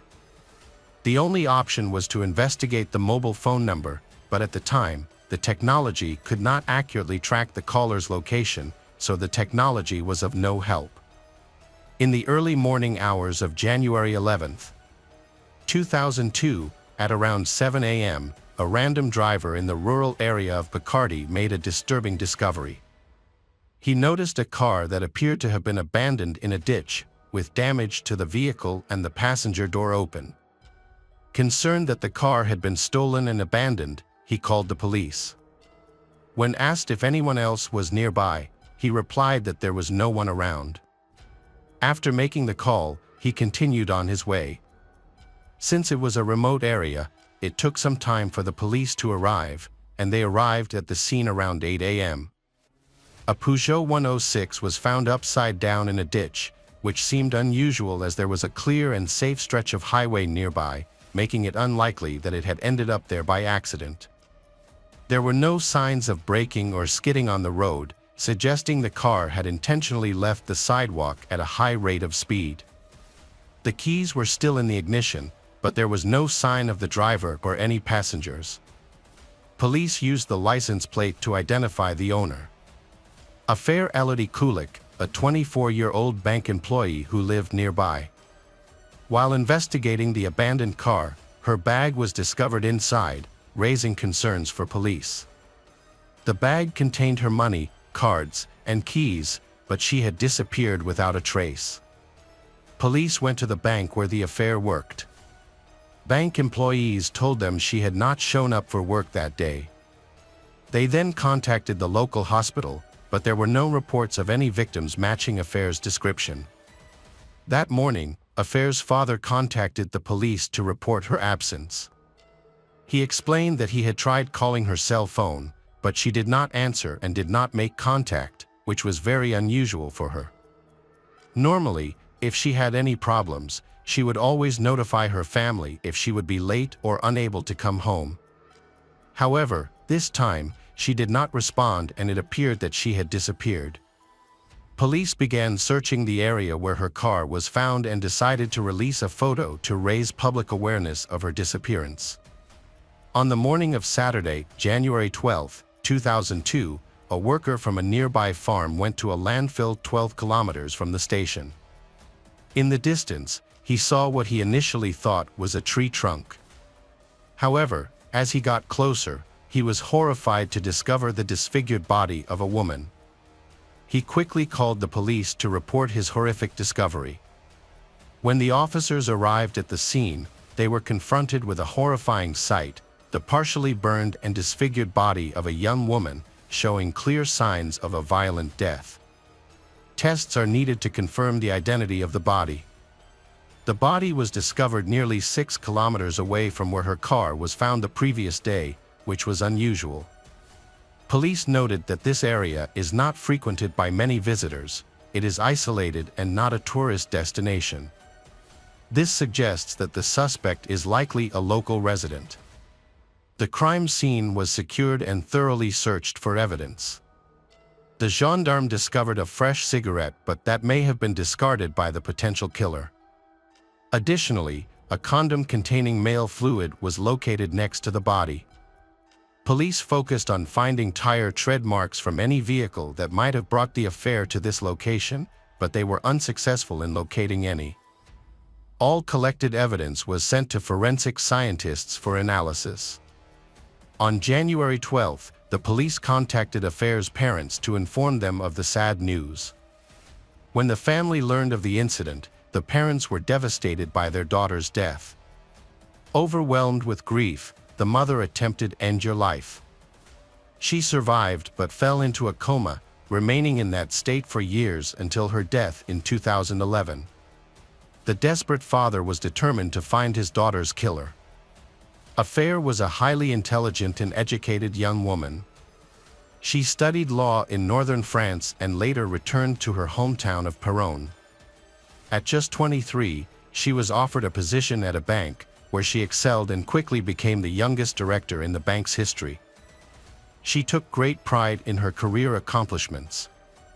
In addition to her career success, Afer was also very beautiful, with blonde hair and blue eyes. The forensic examination of Afer's car determined that it was traveling at a low speed.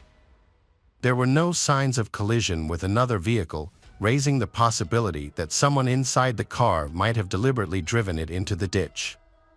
When police checked Afer's mobile phone, they found a call to the local rescue service shortly after midnight. The call ended suddenly after she managed to scream. Police retrieved a 26-second recording filled with noise and unidentified male voices. While this recording did not provide clear evidence, it was notable because it indicated male involvement during the incident. The autopsy results showed that Affair died painfully from strangulation, and DNA evidence indicated that she had been raped. However, this DNA did not match any profiles in the database, suggesting her attacker had no prior criminal history. Police believed that the suspect's careless handling of the DNA would eventually lead him to reveal himself again. However, this assumption raised concerns, as it could result in another victim, so they could not afford to wait. Police organized street patrols and collected DNA samples from all male acquaintances of the affair. If these efforts did not lead to results, the search would expand to the surrounding area near the crime scene. The instincts of the gendarmes proved correct. Just 10 days after finding Affair's body, a police commissioner from another precinct arrested a man named Kirill, who had a history of sexual violence. He was in the area on the night of the disappearance and later attacked another woman, who reported the incident. While Kirill admitted to harassing this woman, claiming it was just harmless flirting, he denied any involvement in Affair's murder. The investigation of Kirill involved checking his car, which had scratches containing gray paint. This paint matched the color of the Peugeot 106 driven by Affair. DNA samples were taken from Kirill for comparison. However, the analysis showed that the paint did not match Affair's car, and Kirill's DNA did not match any evidence from the crime scene. As a result, Kirill was released, and further inquiries into Affair's acquaintances did not produce any new leads.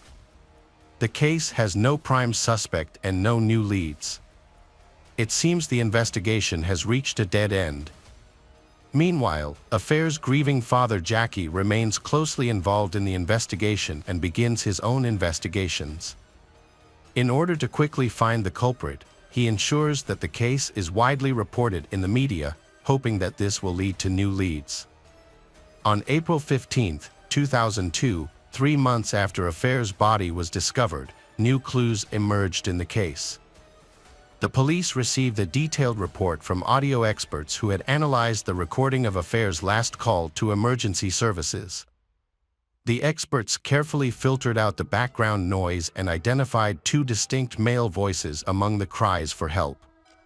One voice was calm and tried to reassure the victim, while the other, more aggressive, argued that she needed to be killed. They noted that the attackers had a heavy accent typical of an area called Picard, which happened to be close to where Affair's body was found. However, this information did not make the police's task any easier. They still lacked data, and the search for a new suspect was slow, with the assumption that 2 men were involved. After 6 months of unproductive investigation, the police department received a call from a farmer in Turtree. On July 8, 2002, he reported discovering a young girl's body on a haystack while heading to work. The shocking scene also revealed another mutilated body. Forensic experts, horrified by the brutality, noted that her limbs were dislocated and her body showed signs of having been run over by a vehicle. This location was only 30 kilometers away from where Affair had previously been found. The victim was identified as Patricia, a clerk who was known for riding her bicycle. She had gone missing just days before the farmer's discovery. Notably, similar items were found at this crime scene. Patricia was recognized as a beautiful girl who worked in a restaurant in Alberta. It was clear to police that these cases were linked, as such violent incidents had never occurred in this previously peaceful area. Witnesses who saw Patricia shortly before her death reported that a black sedan was following her bicycle on the street. At the time, they did not think much of it. Unfortunately, this was all the information the police could gather. The witnesses could not remember the car's make, model, or license plate. However, the police believed this crime was connected to a previous case, and new information about the black sedan helped narrow down the search. The media quickly picked up the story, increasing public fear and spreading rumors about a possible serial killer. The police's struggle to solve the case led to the discovery of a third body on August 21, 2002. In Villa Brentoni, a van was found abandoned near the railroad tracks. And inside it, police discovered a third young girl who had been wounded by a bladed weapon and died from internal bleeding. Unlike the earlier victims, this girl's identity was unknown because no one had reported her missing. The police spoke with local residents and learned about the parents of a daughter who had not returned home the night before. They thought she was out with friends. Upon investigation, they recognized the victim as their 18-year-old daughter, Crestel. She was killed approximately 40 kilometers from where the first victim was found. In just 7 months, the gendarmes encountered 3 similar murders of young girls, each caught by the criminals at night on roads between settlements. The locations of these crimes on the map created a triangle that the media called the Triangle of Death. This situation caused public anxiety to escalate, leading residents to hold a memorial procession to express their fear for safety. Even with more police patrols and checkpoints, attempts to gather new evidence and testimonies from other potential victims were unsuccessful. However, by the end of November 2002, the investigation into the second Patricia victim's murder produced new leads. DNA found on the victim's clothing identified a suspect named Jean-Paul Conti, marking an important breakthrough for the police. Police arrived to question Conti, a man who had served 17 years in prison for a series of rapes. When he saw the police, he was very surprised. He remained calm and did not attract the attention of those around him. His home was located in the Triangle of Death, which included the locations where the 3 victims were found. Conti was arrested in the early morning of November 25, but police needed more evidence to link him to the murders. His DNA was only found on the clothing of the second victim, and there were no traces on the first and third victims. The investigation later determined that he was only involved in the murders of the second and third victims, resulting in a life sentence. In addition, it was confirmed that he could not have been involved in the murder of Affair, as he was in prison at the time. This indicates that the cases of Affair and the other victims are unrelated, revealing that there are at least 2 killers operating in the area, targeting young girls. The investigation resumed with meticulous efforts to identify all mobile devices that may have been in the vicinity where the body and a gray Peugeot 106 were discovered. A total of 14,000 signals were recorded and needed analysis. Specialists undertook a massive task that included reviewing over 600 sent messages, listening to more than 10,000 conversations, collecting 5,500 DNA samples from found mobile phones, and conducting thousands of interviews. Police examined over 500 theories related to the crime, but none provided any leads. The department received numerous anonymous letters identifying various individuals as potential killers. Police followed up on these leads, which consumed a lot of resources, but ultimately did not advance the case. After a lengthy period, police offered a reward of €60,000 for information leading to the capture of the real criminal. However, this also failed to yield results, leaving the police at a standstill. 9 years after Affair's body was discovered, a new police officer joined the investigation. He was a young specialist with a fresh perspective and new skills. He suggested a method that focuses on analyzing the DNA found at the crime scene to search for close relatives of the DNA's owner, rather than just the owner themselves. This innovative technique was used for the first time in France in this case and proved to be a significant breakthrough in the investigation. Progress was made in November 2011 when police identified a relative of the killer. Evidence strongly suggested that the killer was part of the Wired family. It was believed that the elderly man was not involved, meaning that the perpetrator was likely his son. The Wired family had lived in the area for nearly 50 years, and their son, Gregory Wired, was a 23-year-old plumber at the time of the murder. To protect the information, police kept his identity a secret for several weeks. However, they were disappointed to discover that Gregory Wyatt had died in a traffic accident shortly after the affair murder in November 2003, which was officially ruled a fatal accident. The Gregory's death shortly after affair's murder explained why his DNA was not found during random sampling of local residents from 2002 to 2010. His profile closely matched the description of the criminal. Gregory, known to his friends as a motorsport racing enthusiast, was cheerful but had a violent streak. He abused alcohol and often lost control when intoxicated, making him prone to aggression. To conduct a DNA examination of the suspect, authorities decided to exhume his body from the cemetery for testing. The results revealed a complete match, identifying one of the killers. The next step for the gendarmerie was to find the owner of the second voice from affair's last call recording. They began by investigating Gregory's immediate circle. The police aimed not only to piece together the events, but also to ensure that no further threats existed for other young women. While only traces of Gregory were found on the condom at the crime scene, another male voice was clearly captured on the recording. Police then investigated Willie Bardon, a former plumber and bartender who was a close friend of Gregory's. They had many interests in common, and a recording confirmed that it was his voice. Willie lived nearby, and police knew of his past allegations of violence against women, although those incidents did not result in legal action. Witnesses reported that he had chased them in his car. Despite his troubled past, he had no criminal record, which meant that his DNA was not in the police database. He vehemently denied any involvement in the crime and claimed that the police were mistaken. Ultimately, his DNA was not found at the crime scene.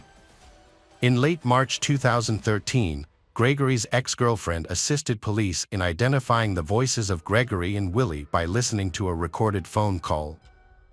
Willie, who had a recognizable accent, was recognized by people who knew him. Despite this evidence, Willie denied any involvement in affair's death, maintaining his innocence. Some described him as a kind man, a caring husband and father, while others painted a different picture, noting his impulsive behavior, extramarital affairs, alcohol abuse, and repeated advances toward women. Nevertheless, the case against him went to court. The prosecution's case rested largely on the identification of Gregory's girlfriend's voice and several others. Despite the lack of substantial evidence, the court ruled in favor of the prosecution.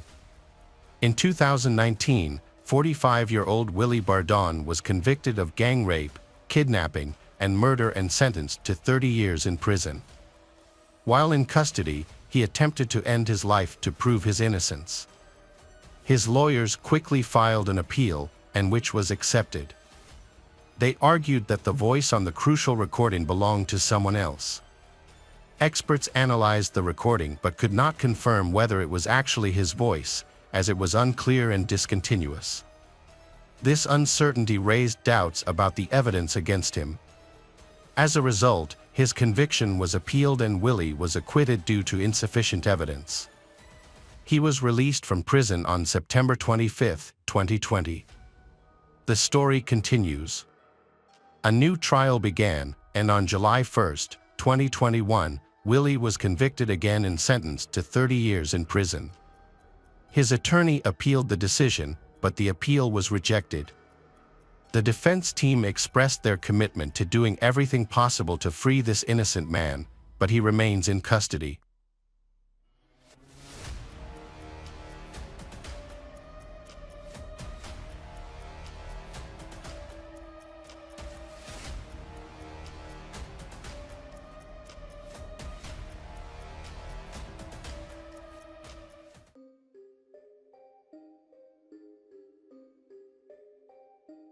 Hi everyone, thanks for returning. Let's unravel another perplexing mystery.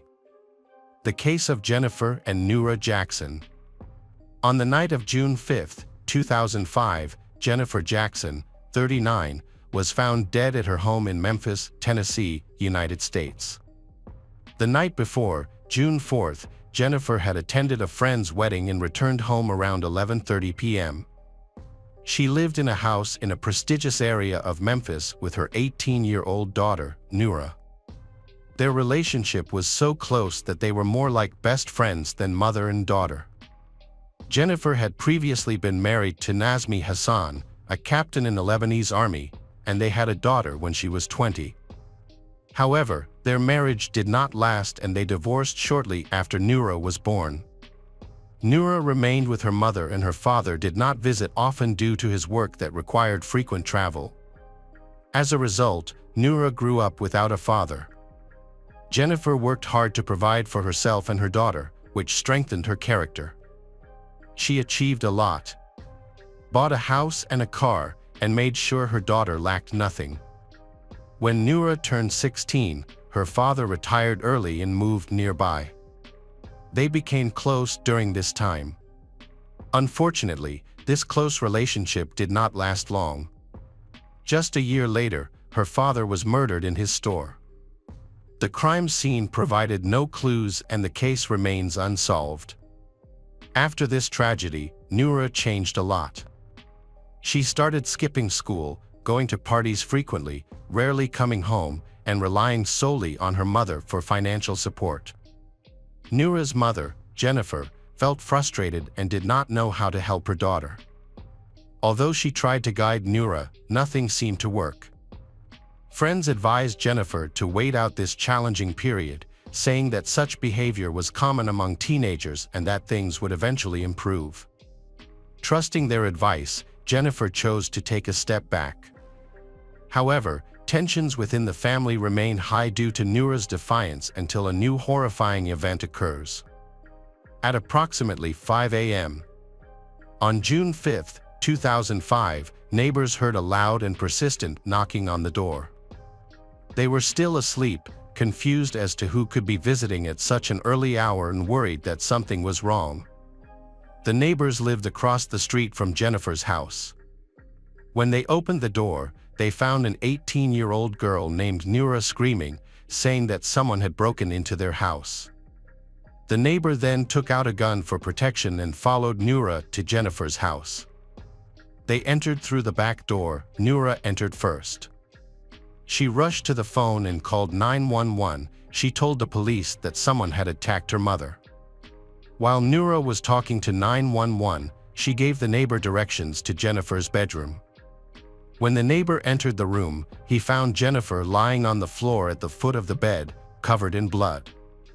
She showed no signs of life, and there was a lot of blood in her mouth and on the bed. He hurried to the Jennifer to check her pulse, but she was already cold and there was no way to help her. Realizing she was dead, he went back to tell his wife while Nura was still on the phone with the police. Neighbors later returned to Jennifer's home to support a grieving Nura and keep her company. Paramedics arrived to confirm Jennifer's death, determining that she had been dead for several hours. Forensic experts began examining the crime scene, while police questioned Nura, who may have been the only witness to her mother's attack.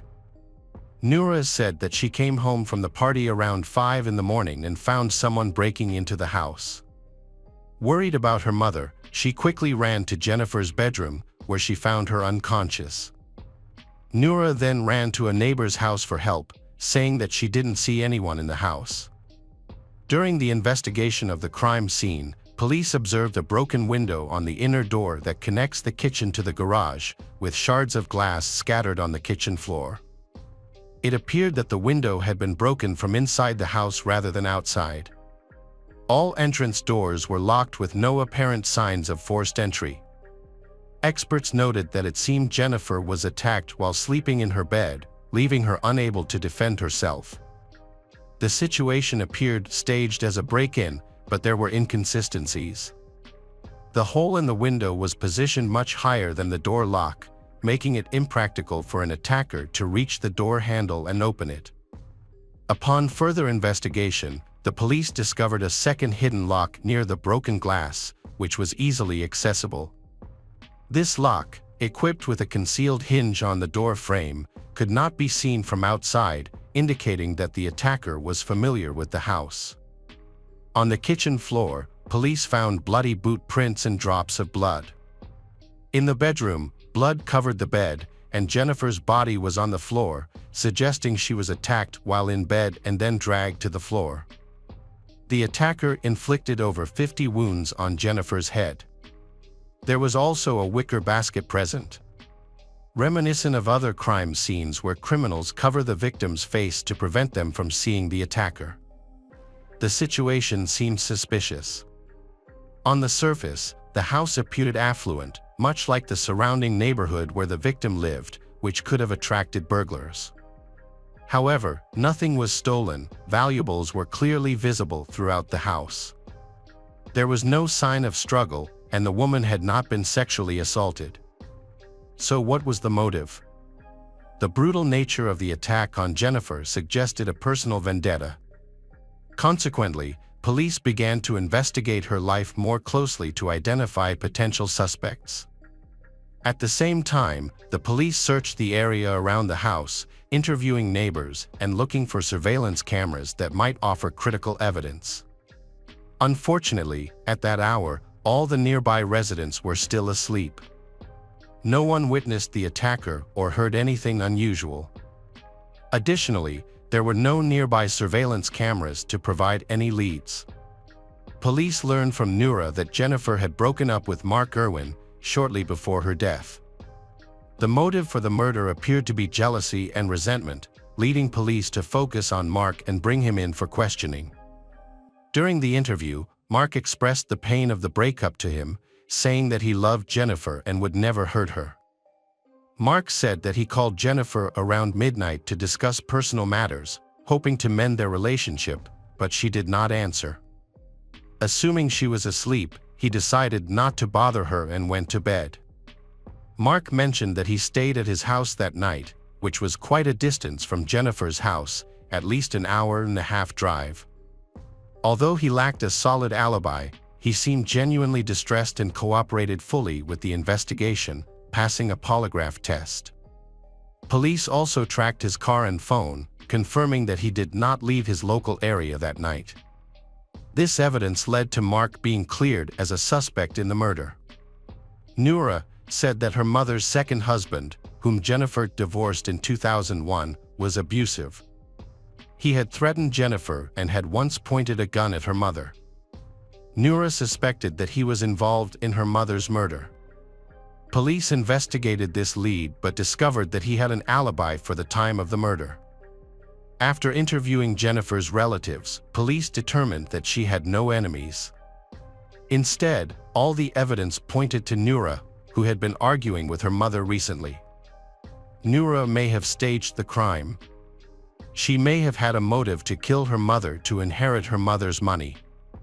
During the investigation, it became clear that Nura was a troubled teenager. She not only had a habit of attending parties but was also frequently smoking marijuana. Nura had a short temper, often displayed aggressive behavior, and would resort to using foul language. She demanded money and, when denied, would resort to physical aggression. Additionally, there was a conflict between Nura and her mother regarding the inheritance from her father. Nura wants to sell the property quickly for cash, while her mother wants to keep it. Police suspect Nura is involved in the crime and have summoned her for questioning. Nura repeated the story she had told earlier. She had attended a party and returned home around 5 in the morning to find her mother brutally murdered. She claimed she had nothing to do with the crime. However, the police soon realized that her story was not entirely accurate. After checking her bank card activity and surveillance camera footage from her car, they discovered that at 4 in the morning, she had stopped at a 24-hour store to buy a first aid kit. The kit was later found in her car, but Nura had not reported it. Forensic experts determined that her mother's time of death was between 1 a.m. and 3 a.m. A review of Nura's phone records showed that she was at her mother's house at the time of the murder, with details that matched the timeline perfectly. In addition, Nura had a small cut on her left hand, which she could not explain. Experts believe the wound may have occurred while she was holding a knife to stab her mother. Noura said she did not tell police about the trip to the store because she did not think it was important. The police interviewed the friends who were with Noura at the party, and they stated that she left early, around midnight, and no one else saw her after that. They also mentioned that there was no beer at the event. Noura had claimed at the party that she had opened drinks and shared increasingly bizarre stories, including singing, spilling beer, getting minor injuries, rescuing a stuck cat, and burning herself while cooking. During the investigation, it was observed that Noura was wearing a warm, long-sleeved sweatshirt that nearly covered her hands, despite it being hot outside. She also had a band-aid on her hand and appeared to have wet hair, suggesting she had just showered. During the interrogation, police asked Noura why her hair was wet and why she was wearing a sweatshirt. Noura insisted she hadn't showered and that she often wore sweatshirts, even in warm weather. However, her friends disagreed, stating that she typically didn't dress that way. The police could not find the murder weapon or any bloody clothes that could link Noura to the crime at the time of the attack. They did discover drops of Jennifer's blood on the porch, indicating that the assailant had left the house with blood on them and had likely disposed of the knife elsewhere. As a result, the Noura Jackson was arrested and charged with Jennifer's murder. Bail was set at $500,000, which Noura could not afford, leaving her in prison awaiting trial, facing the possibility of life imprisonment. During the trial, the prosecution argued that Noura killed her mother due to constant conflicts over Noura's lifestyle, which included partying, skipping school, sex, and drug use. Jennifer refused to give Noura money, which angered her and prompted her to kill her mother to gain access to her assets. Witnesses spoke of a troubled relationship between the two. Jennifer's sister said that tensions had escalated a week before the murder, when Jennifer told Noura that she needed to change her lifestyle or leave the house. A friend who attended the party with Noura claimed that Noura expressed feelings of hatred toward her mother. A cousin shared that Noura asked about inheritance and life insurance, which raised suspicions. A neighbor reported that Noura had angrily demanded money from her mother just a week earlier. Additionally, evidence suggested that there was a dispute regarding the sale of her father's car. The prosecution argued that there had been a staged break-in and that phone records showed Noura was home at the time of the murder. The prosecution presented evidence that Noura had left the party early and spent about 3 hours at home before going to get a first aid kit. While Noura claimed she had been driving around town, phone records showed that she had actually been at home. She claimed that she had left her phone at home, but this was disproved when she called a friend from the store. The friend confirmed that Noura had called him at 1 a.m. on her home phone and hung up immediately. The prosecution argued that she hung up because she was afraid of being discovered after mistakenly calling from her home phone. The prosecutor pointed to inconsistencies in Noura's story, such as the sweatshirt and the cut on her hand. It was determined that she had gone to Walgreens at 4 a.m. to purchase a first aid kit for her cut, which included antiseptic and bandages. Surveillance footage from the store showed Noura asking for tissues at the counter to wipe away the blood, suggesting she had a fresh, bleeding wound. The prosecutor argued that Noura had worn the sweatshirt to cover her cut but was unsuccessful, as police had noticed the bandage on her hand. During the trial, a recording of Noura's 911 call was played. The prosecutor highlighted a peculiar moment. When asked if her mother had been shot, Noura confidently replied no, even though she was in a panic and likely couldn't tell the difference between a gunshot and a stab wound. A neighbor, whom Noura had contacted that morning, testified that he was surprised by how openly she discussed the incident. The neighbor, whom Noura had asked for help that morning, was clearly surprised to hear her talk about the situation. Noura entered her home first, seemingly unafraid, while the neighbor followed her with a gun, worried about a potential attack. This behavior aroused suspicion. The prosecutor alleged that Noura was under the influence of alcohol and illegal drugs and was motivated by a desire to make money to support her partying lifestyle. However, Noura barely spoke during the trial. Her attorney, who took the case pro bono, spoke for her most of the time. The defense argued that there was no direct evidence linking Noura to the crime. No murder weapon was found that contained her DNA or fingerprints, allowing her to be ruled out as a suspect. The lawyer accused the police of handling the investigation poorly. They found no evidence that would help identify the criminal. So the police chose to blame the troubled daughter to close the case. The lawyer argued that statistically, children rarely kill their parents, and this case differs from typical maternal murder cases. The attorney argued that the entire case was based on circumstantial evidence. Jennifer's bedroom did not contain Noura's DNA, and there was no Jennifer's blood on Noura's sweatshirt. The lawyer argued that if Noura had attacked her mother, she would have suffered much more injuries, but she only suffered one cut. The prosecutor denied this claim, saying that Jennifer did not defend herself.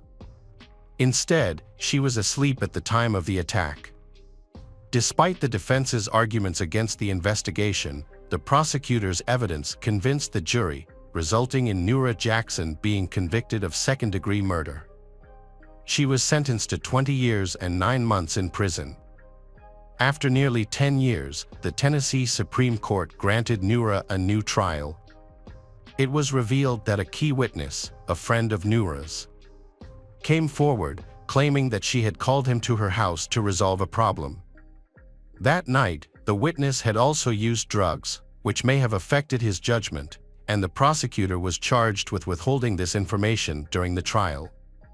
On August 22, 2014, the Supreme Court overturned Noura's conviction, stating that this testimony was crucial to the jury's decision and that they might have ruled differently if they had known the truth. Concerns were raised about the integrity of the prosecutor, Amy Wyrick, as it became evident she had engaged in similar misconduct in other cases by concealing important facts to secure convictions. The court reprimanded her for these actions. In response, Amy stated she was prepared to retry the case and demonstrate Noura's guilt. Noura's excitement about her new trial was significantly dampened. She had new lawyers who supported her and successfully moved her case to a neighboring district court to minimize publicity and avoid involvement from prosecutor Amy. Despite this, Noura was still very anxious about the possibility of facing trial again. Ultimately, she was offered a plea bargain for a lighter sentence, which she accepted. She used a legal option called an Alford plea, where she maintained her innocence but pleaded guilty because the prosecution had enough evidence to convict her. As a result, her sentence was reduced to 15 years, and she was released early for good behavior in 2016, having served a total of 11 years in prison. During her time in prison, she experienced a worsening of a medical condition that prevents her from having children, and her criminal record makes it impossible for her to adopt.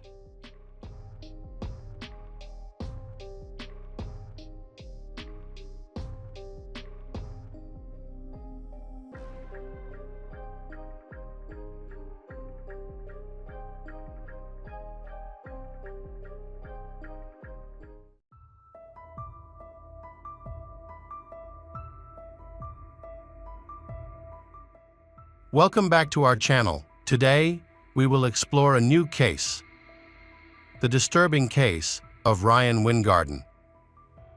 In the shadow of seemingly peaceful family relationships, sometimes lurk horrifying secrets. The case of Ryan Wingarden and his sister Gail is a terrifying example of human depravity. At the same time, the terrible consequences of greed and the desire to protect shameful secrets, a blood relationship turned into a nightmare. This devastating event shook an entire community and left an indelible mark. Ryan's case revolves around jealousy, a person willing to kill to keep their secrets hidden. The story takes place in Holland, Michigan, a small town known for its rich Dutch heritage and culture.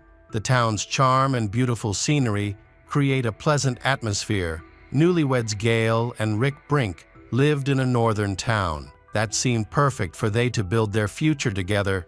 They were excited to begin renovating their new home. Sadly, jealousy and hidden secrets shattered that happiness. Now, let's talk about Pam, Ryan's wife. She kept a devastating secret for 25 years to protect her family, career, and reputation. The burden of hiding this truth became unbearable. And on January 18, 2013, it all came to light in front of detectives. Pam revealed the long-held secret that had haunted her out of love and fear. She allowed her husband to dominate her life. Ryan controlled whom she could talk to and even threatened her life. For 25 years, she lived in torment with the knowledge of how Gail and Rick were murdered back in time. When Gail was 19 and Rick was 22, they met at work in 1984. Rick was so taken by her that he told his mother he had found the one he wanted to marry. Gail came from a large family with 8 children and was not financially well off, but she was ambitious, determined, and knew her goals. When she met Rick, she felt it was destiny, and they formed a strong couple. They knew they needed to work together to build the life they dreamed of. Soon, Gail decided to move in with Rick, and on April 25, 1986, they got married. Just one day after Gail turned 21, they planned to purchase a house together. After their honeymoon, they returned to Michigan and began searching for a ranch-style home with 20 acres of land on the outskirts of town. This type of property was perfect for the newlyweds, who wanted to start their life together. Rick successfully negotiated with the bank and managed to buy the property at a good price. But the house required extensive repairs. Fortunately, Rick had previously trained as a carpenter's apprentice, and his skills are very useful for renovation. Gail and Rick moved into their new house in 1987 and started making repairs. On November 21, they attended the wedding of one of Rick's school friends. Enjoying time with friends, this would be the last day anyone saw them alive. By November 23, 1987, neither Rick nor Gail showed up for work, which was highly unusual as they were both dedicated employees who never missed a day. Concerned, Rick's parents were alerted by their employer about Rick and Gail's absence. Immediately, they went to Rick's home on Ransom Street. When they arrived, they found Rick's SUV still parked in the driveway. But what they discovered next left them shocked and horrified. Rick was found in the front seat with attacked by force to his head. His parents quickly called the police. The Ottawa County Sheriff's Department arrived and secured the area. Upon searching the home, they discovered Gail dead on the marital bed, her face obscured by a bloody pillow. When the pillow was taken away, police discovered that Gail had been assaulted 3 times. Both Rick and Gail had been brutally murdered. When they had only been married for 18 months, the inspection of the crime scene revealed that nothing in the home had been disturbed. This created a mystery that baffled the officers. Initially, police suspected Rick may have murdered Gail and then harmed self-harm in the car outside. However, this theory was quickly dismissed after the bodies were moved and examined. As no gun was found in the house or nearby, they then considered the possibility of a robbery. But further examination showed that all belongings were in their original places, all the money was accounted for, and there were no signs of forced entry, struggle, or any damage. Both Gail and Rick were still wearing their jewelry, and the entire house was clean, with hardly any evidence found. Here, they found no weapon at the scene. Also, could not locate the bullet casings during the search. The police found fingerprints. 4 belonged to Gail and Rick, while 2 were from an unknown source. 1 fingerprint was found on the toilet seat, and the other on the phone. The police checked these prints against their database, but found no matches, lacking physical evidence. They shifted their focus to gathering information about the victim's lifestyle and habits by interviewing friends and family. Ryan described Gail and Rick as the sweetest couple he had ever known, stating he had never seen a husband and wife get along so well. Rick's brother, Batbrink, called the funeral an incredibly sad occasion. Gail's family, particularly her sister, Cheryl, and Ryan, were especially grief-stricken after the mourning period ended. The police resumed their investigation, exploring different leads, but still lacked any evidence. Multiple theories emerged, but all the leads proved fruitless and unverified. A month later, on December 24, 1987, another shocking crime occurred. Deborah and her husband were found dead in their backyard, both with their throats slit. This case bore similarities to the previous murder of Gail and Rick. Nothing was stolen. There were no signs of a break-in, and no clear motives could be identified. The remarkable point is that the two families lived only half a mile apart, raising concerns among the public and investigators. However, this connection was dismissed when differences between the two cases were identified. The murders of Rick and Gail appear to have been carried out in a premeditated manner, suggesting a planned murder. Another theory caught the attention of investigators. Gail was looking into financial irregularities at her workplace, and the dossier she took home went missing. However, this theory was eventually set aside as the police ran out of leads, and the case went cold. Despite this, the murders of Rick and Gail remained in the public's memory. In 2007, 20 years after the murders, a group of investigators established a cold case unit in the Tawa County Sheriff's Department. This unit was led by detectives Venus Repper and David Blakely. In there, the Brink murder was one of the cases they chose to investigate. Although the documents were old, they managed to recover important notes. Venus and David noticed some remarkable details. During their discussions with friends and family, they frequently heard the name of Ryan. Unlike other family members, Ryan often made bizarre comments during family gatherings. Relatives recalled that he exhibited odd behavior. For example, he once claimed to have a vivid mental image of Gail's murder, stating he could see someone walking down the hallway to her bedroom. Cheryl remembered him saying, "Sometimes I wonder if I could have done something like that." Additionally, Ryan confessed to his sister Lynn that he felt a need to apologize to Gail because he believed he had violated her during the previous investigation. Police had ruled Ryan out as a suspect due to an alibi provided by his then-girlfriend, Pam. She claimed that on the night of the murder, she was doing laundry with Ryan, and her account matched his, making his story credible. And then, it was later revealed that Pam and Ryan had actually gone to a friend's house that night to use the washing machine. Upon reviewing the reports, detectives found inconsistencies in Pam's testimony. Although Pam's testimony strongly supported Ryan's alibi, the polygraph test revealed a different story.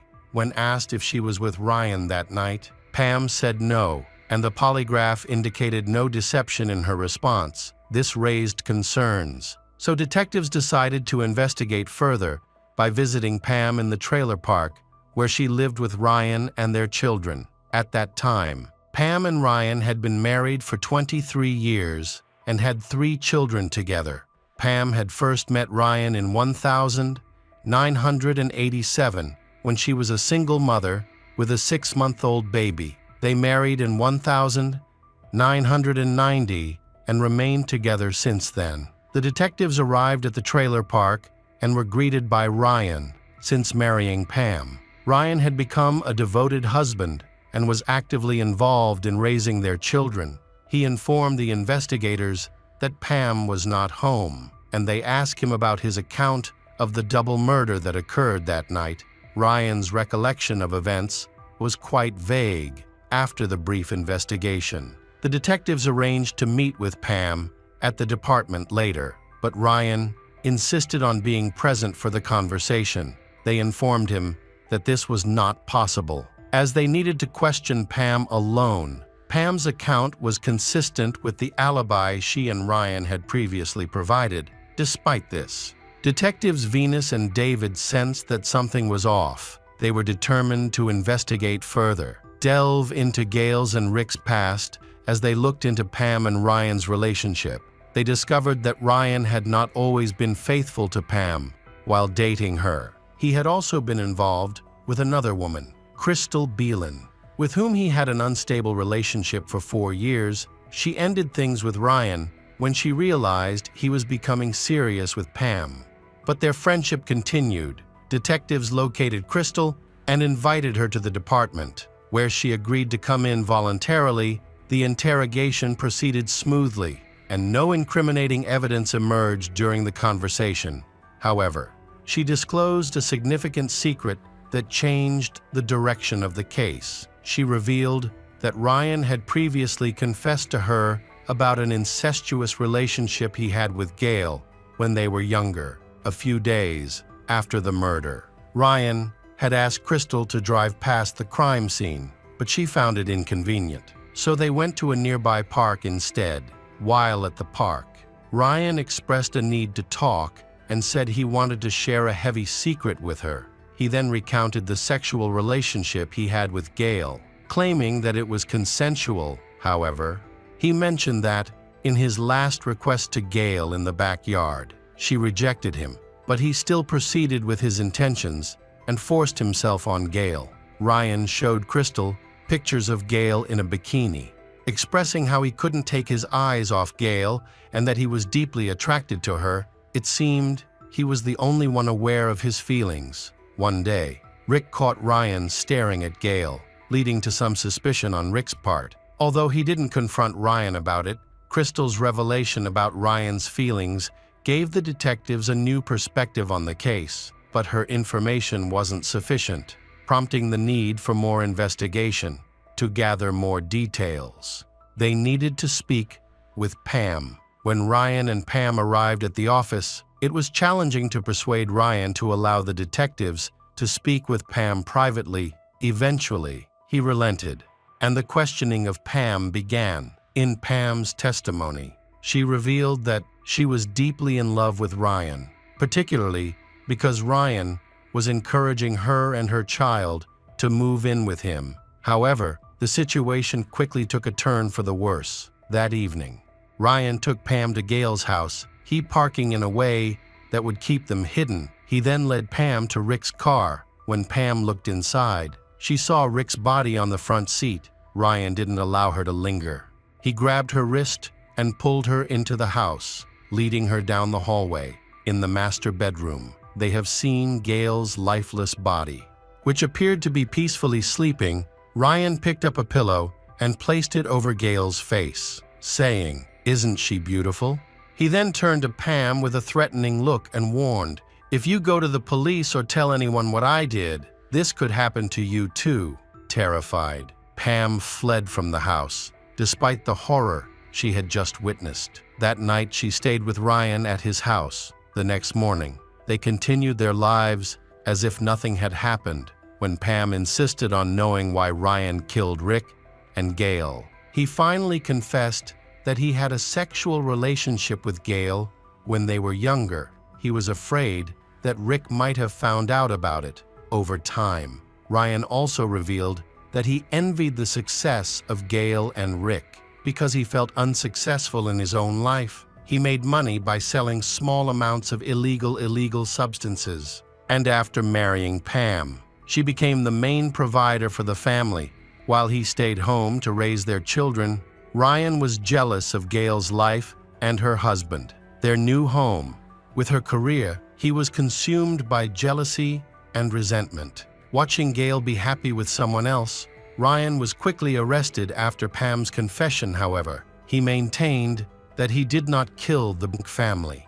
He only admitted to having had a sexual relationship with his sister Gail before her marriage. The family had mixed feelings after the investigation concluded, but they were relieved that the case was closed and Ryan was in custody. The police searched Ryan's home, but did not find the murder weapon or clothing, which was expected given the time that had passed since the crime. The fingerprints from the crime scene did not match Ryan's, but the motive for the murders was compelling.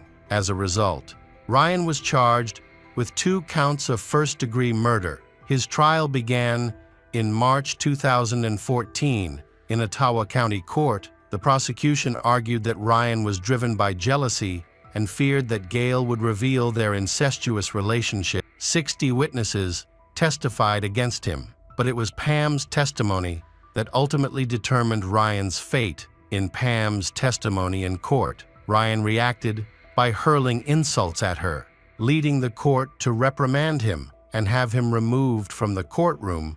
Pam recounted her troubled marriage to Ryan and described the night he took her to see the bodies of the victims. Additionally, Ryan's cellmate testified that Ryan bragged in prison about his murders and expressed a desire to kill his other sister, Cheryl.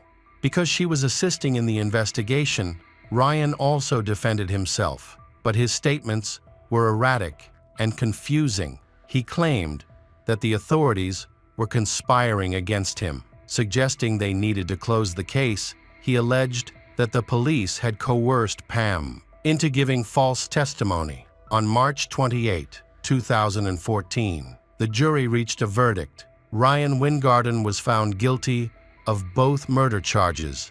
During his sentencing, Ryan shouted and made threats when asked to calm down. Ryan Weingarten was ultimately sentenced to 2 life terms in prison without the possibility of parole after the trial. Cheryl expressed her feelings, stating that although she had loved her brother all her life, she now despised the person he had become. Ryan's mother never accepted the verdict and passed away in 2021 at the age of 90. Pam later divorced Ryan. He has lost all his appeals and remains imprisoned to this day, although it took more than 2 decades. The truth has finally come to light thanks to the efforts of investigators and the cooperation of those who dare to speak out. This is not only a story of paying for crime, but also a reminder that justice, however slow, can still be served when those involved continue to seek the truth. The case of Ryan Weingarten highlights the consequences of crime and also exposes the darkest corners of family relationships. Ryan's moral degradation. He killed his sister and her husband to hide his secrets, with his actions stemming from selfishness, jealousy, and sick motives. He turned his family, which should have been the safest place.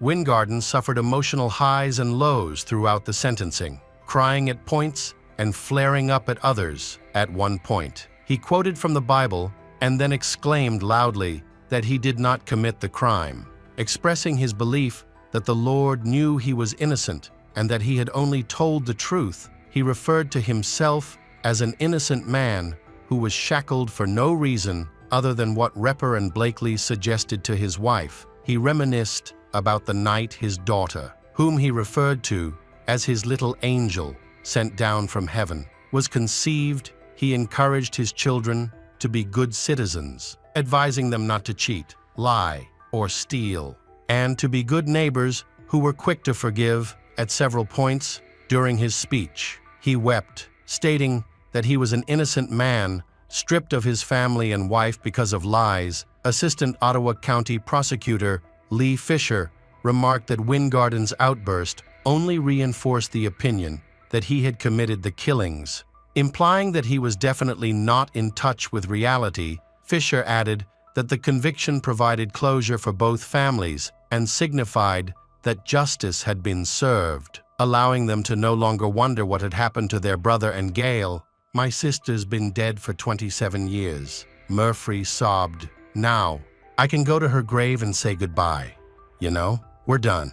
We're done. We finally got him, Gail and Rick. You can rest in peace now." Detective Blakely retired shortly after the trial ended. Repper said she's not sure who her new partner or what her next cold case investigation will be, but that she hopes to continue to bring justice to victims and closure to their families. This case highlights how hidden secrets can have devastating effects. Weingarten harbored a dark secret for years before it was uncovered. It demonstrates the psychological and emotional toll of suppressing the truth and how it eventually surfaces. Often with significant consequences, Weingarten's conviction was largely based on the testimony of his wife, who revealed his confession after decades of marriage. This underscores how trust in relationships can be strained when significant wrongdoings are involved. It also shows how the burden of knowledge can compel individuals to seek justice,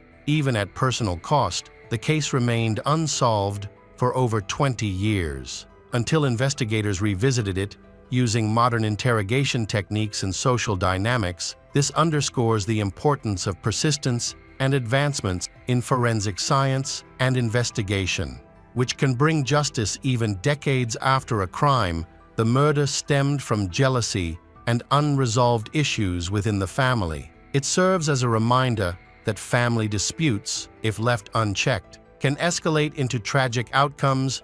Communication and conflict resolution within families are crucial despite the passage of time. The judicial system demonstrated that justice can still be served. This case serves as a reminder to victims' families and society that crimes will not be forgotten, and efforts will continue to uncover the truth.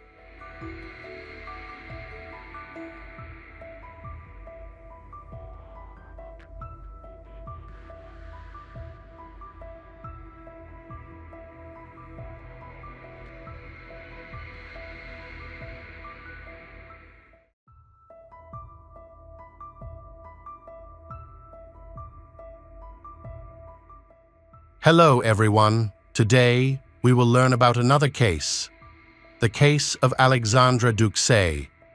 Alexandra Douxet, a talented and ambitious young woman, was once the pride of her family and friends, with a promising career in the entertainment industry. With her radiant appearance, intelligence, and burning passion, Alexandra appeared in many television shows and relentlessly pursued her big dream. But everything suddenly stopped one day in May 2006, when she was found brutally murdered in the basement of her family's home in Milford, Connecticut. Alexandra's tragic death not only shocked the community, but also opened a years-long investigation, revealing haunting hidden corners of the person who took her life. Alexandra was born on December 9, 1979, in New Haven, Connecticut, USA. Her relatives called her Sandra. She grew up on the coast, just an hour outside of New York. In the Milford area, Alexandra's parents were named John and Linda. The girl's parents met in 1974 in Connecticut, and a few months later, they got married. Alexandra had two older brothers. Despite the age difference, they were very close. The brothers looked after their younger sister and helped their parents. They all played sports together and spent most of their time playing games. They lived in a big house, and Alexandra used the basement as her room. Later, she equipped it not only as a bedroom, but also as a gym, where she invited friends over for overnight stays and socializing. Alexandra was engaged in dancing and gymnastics in high school. She had a dream of becoming an actress, which quite corresponded with her ambitious and active character. She had been dancing throughout her childhood, and in her youth, she began to take part in various competitions, earning awards along the way. She had a very busy schedule. In addition to dancing, Alexandra continued her studies to get a degree in law. After receiving her secondary education, she entered college. Alexandra completed dance courses and then got a part-time job at a bank. While working there, she met her first love, a guy named Matthew Pugh. Both loved sports and worked hard. Alexandra was able to obtain a bachelor's degree in finance and became a systems analyst at the same bank where she had worked for several years prior. She dedicated almost 10 years to this business, and in parallel, she received a license as a real estate agent. At the age of 23, Alexandra also became an assistant teacher at the dance academy. Career successes accompanied her, and later, Alexandra performed a lot in New York, dancing at events and even starring in music videos. At 26, she began working with a producer from Atlanta to create demo versions of videos for music albums.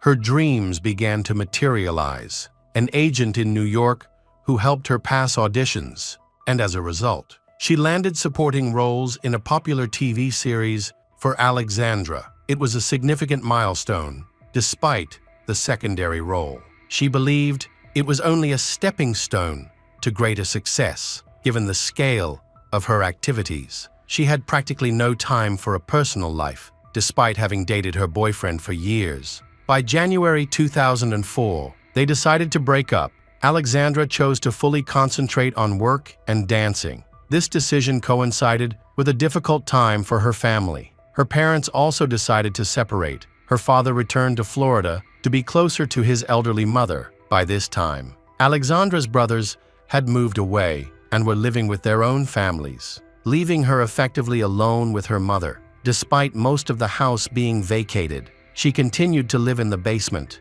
which she had equipped for her own purposes. It contained training equipment as well as a whole stand filled with dance awards. Alexandra lived in the basement with her big dog, and her busy life did not prevent her from attending acting auditions. She had new prospects in cinema during this period and also became interested in charity work. She collected items and toys for children from low-income families and later planned to organize a free canteen for those in need with like-minded individuals. However, the situation changed dramatically. On May 19, 2006, Alexandra met her best friend, Nicole, with whom she worked out at the gym. They trained together from 10.15 to 11.15, after which her friend left. Nicole wanted to stay longer at the gym, while Alexandra planned to go home for lunch and to get ready for her evening plans. Around 4 p.m., Nicole called Alexandra, but the call went straight to voicemail. This was unusual, as Alexandra was usually very responsive due to her work requiring frequent phone communication. By 4:03 p.m., Alexandra still had not replied. Meanwhile, Linda, Alexandra's mother, arrived home and noticed the front door was wide open. Alexandra's favorite dog was outside in the courtyard, and her daughter's white Mitsubishi was parked in the driveway. This was odd because the doors were usually closed, and the dog never went outside without a collar and leash. The dog sat outside, wagging its tail, which added to Linda's concern. She was in a panic, trying to understand what had happened. So she entered the house screaming. As Linda moved through the house, her anxiety grew. She went to the basement stairs and noticed large drops of dark red liquids on the floor. When she reached the bottom, she saw another large dark red liquid stain. To her horror, she found Alexandra lying on her back, unresponsive. With a massive pool of red liquid beneath her, Alexandra had a severe head injury and was lying in an unnatural position under a table. The mother initially thought her daughter might have fallen down the stairs and hit her head on the radiator, which had a visible blood stain. Linda rushed to her daughter to check for a pulse, but found none. She could barely regain her composure and managed to call 911 in a state of panic. She screamed into the phone, trying to describe the horrific scene before her. The dispatcher struggled to understand her, as her words were often interrupted by sobs and incoherent mumbling. Eventually, the dispatcher understood that Linda's daughter was lying on the basement floor and showed no signs of life. When several police officers arrived, Linda met them outside. The sight they encountered in the basement was one of the most disturbing they had ever seen. In here, there are traces of a terrible attack, and Alexandra's face was seriously injured. A piece of the knife was found embedded in her skull. The broken handle lay nearby. It was clear that Alexandra had been attacked with a kitchen knife, with such force that the handle had snapped off. Alexandra received blunt force trauma to the face, and her mother discovered that one of Alexandra's trophies was missing. Investigators believe the perpetrator used the trophy to seriously injure Alexandra's face. The police quickly concluded that Alexandra was a murder victim, along with the brutal injuries and the apparent murder weapon. Investigators found a shoe print in the blood. This shoe print lacked a typical tread pattern. Additionally, small traces of blood were found in other areas of the house, including the bathroom on the toilet seat and sink, presumably where the attacker was trying to wash his hands. Moreover, investigators noticed signs of an attempt to clean the red streaks in certain spots around the home. This led law enforcement to suspect that there was a personal motive behind the crime, possibly related to the missing trophy. Given the violent nature of the attack, they believed the culprit was likely someone known to Alexandra. While most furniture and belongings in the apartment were untouched, nearly all the clothes had been removed from the closet, and valuables like jewelry and money were left behind. It appeared the assailant was searching for something specific, which resulted in items being strewn across the bed and floor. The police reported that Alexandra was attacked when she went to the basement. She was pushed down the stairs, suffering her first injury when she hit her head on the radiator. She did not die immediately. As there were clear signs of a struggle, detectives quickly determined that the knife used in the attack had been brought from outside. Since none of the kitchen utensils from the house were missing, investigators accessed a mobile phone belonging to the victim and discovered over 100 phone numbers she was familiar with, all of which needed to be thoroughly examined. During the investigation of the crime scene, another notable detail emerged. A garbage bag had been removed from the trash can. This suggested that the attacker had disposed of it to avoid leaving crucial evidence for the investigators. They believed that he might have changed his clothes, using the large garbage bag to dispose of blood-stained items. Around 5 p.m., Alexandra's brother and her friend Nicole arrived at the scene. Nicole was in a state of hysteria because, having seen Alexandra alive a few hours earlier, the quiet Milford area where Alexandra lives is filled with people close to her, including Linda and Nicole. The local community was anxious to know what had happened, but the police refused to provide any comments until they clarified the circumstances of the crime. The house was cordoned off. A friend mentioned that after her workout, Alexandra had planned to get ready for a date with a new guy, whom she intended to meet at a restaurant. Nicole identified the guy as Jason Malone, but she did not know any other details, which making him a person of interest for the police.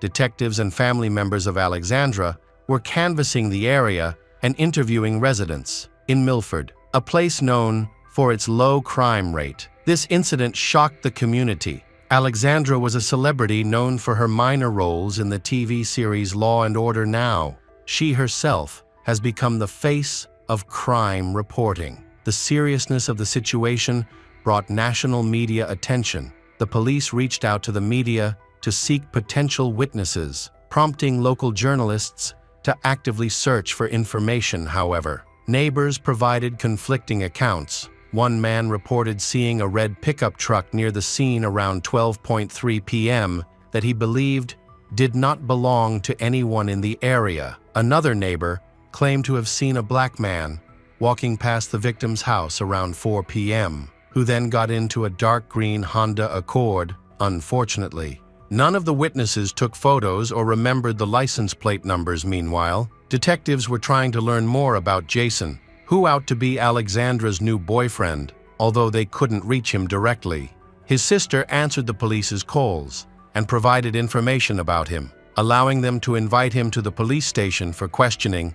When Jason arrived, he appeared nervous, but firmly stated that he had no involvement in the murder. He confirmed that he was Alexandra's new boyfriend, explaining that they met when he visited the bank with a friend. He was shy and told his friend that he found her very attractive. Jason asked his friend to get Alexandra's phone number for him, which she agreed. That evening, she called Jason. They arranged to meet and chat, eventually planning their first date. Jason was a few years older than Alexandra at the time of their meeting. He lived with his mother, having moved out from his ex-girlfriend, with whom he had broken up. Jason was experiencing a tough time, as his relationship with his ex sometimes rekindled and then fell apart again. He worked for an energy company, where he checked electric meters in homes throughout the city. Meanwhile, Alexandra was in no hurry to announce them as a couple. After a 6-year relationship with her ex, she wanted to take a closer look at her new boyfriend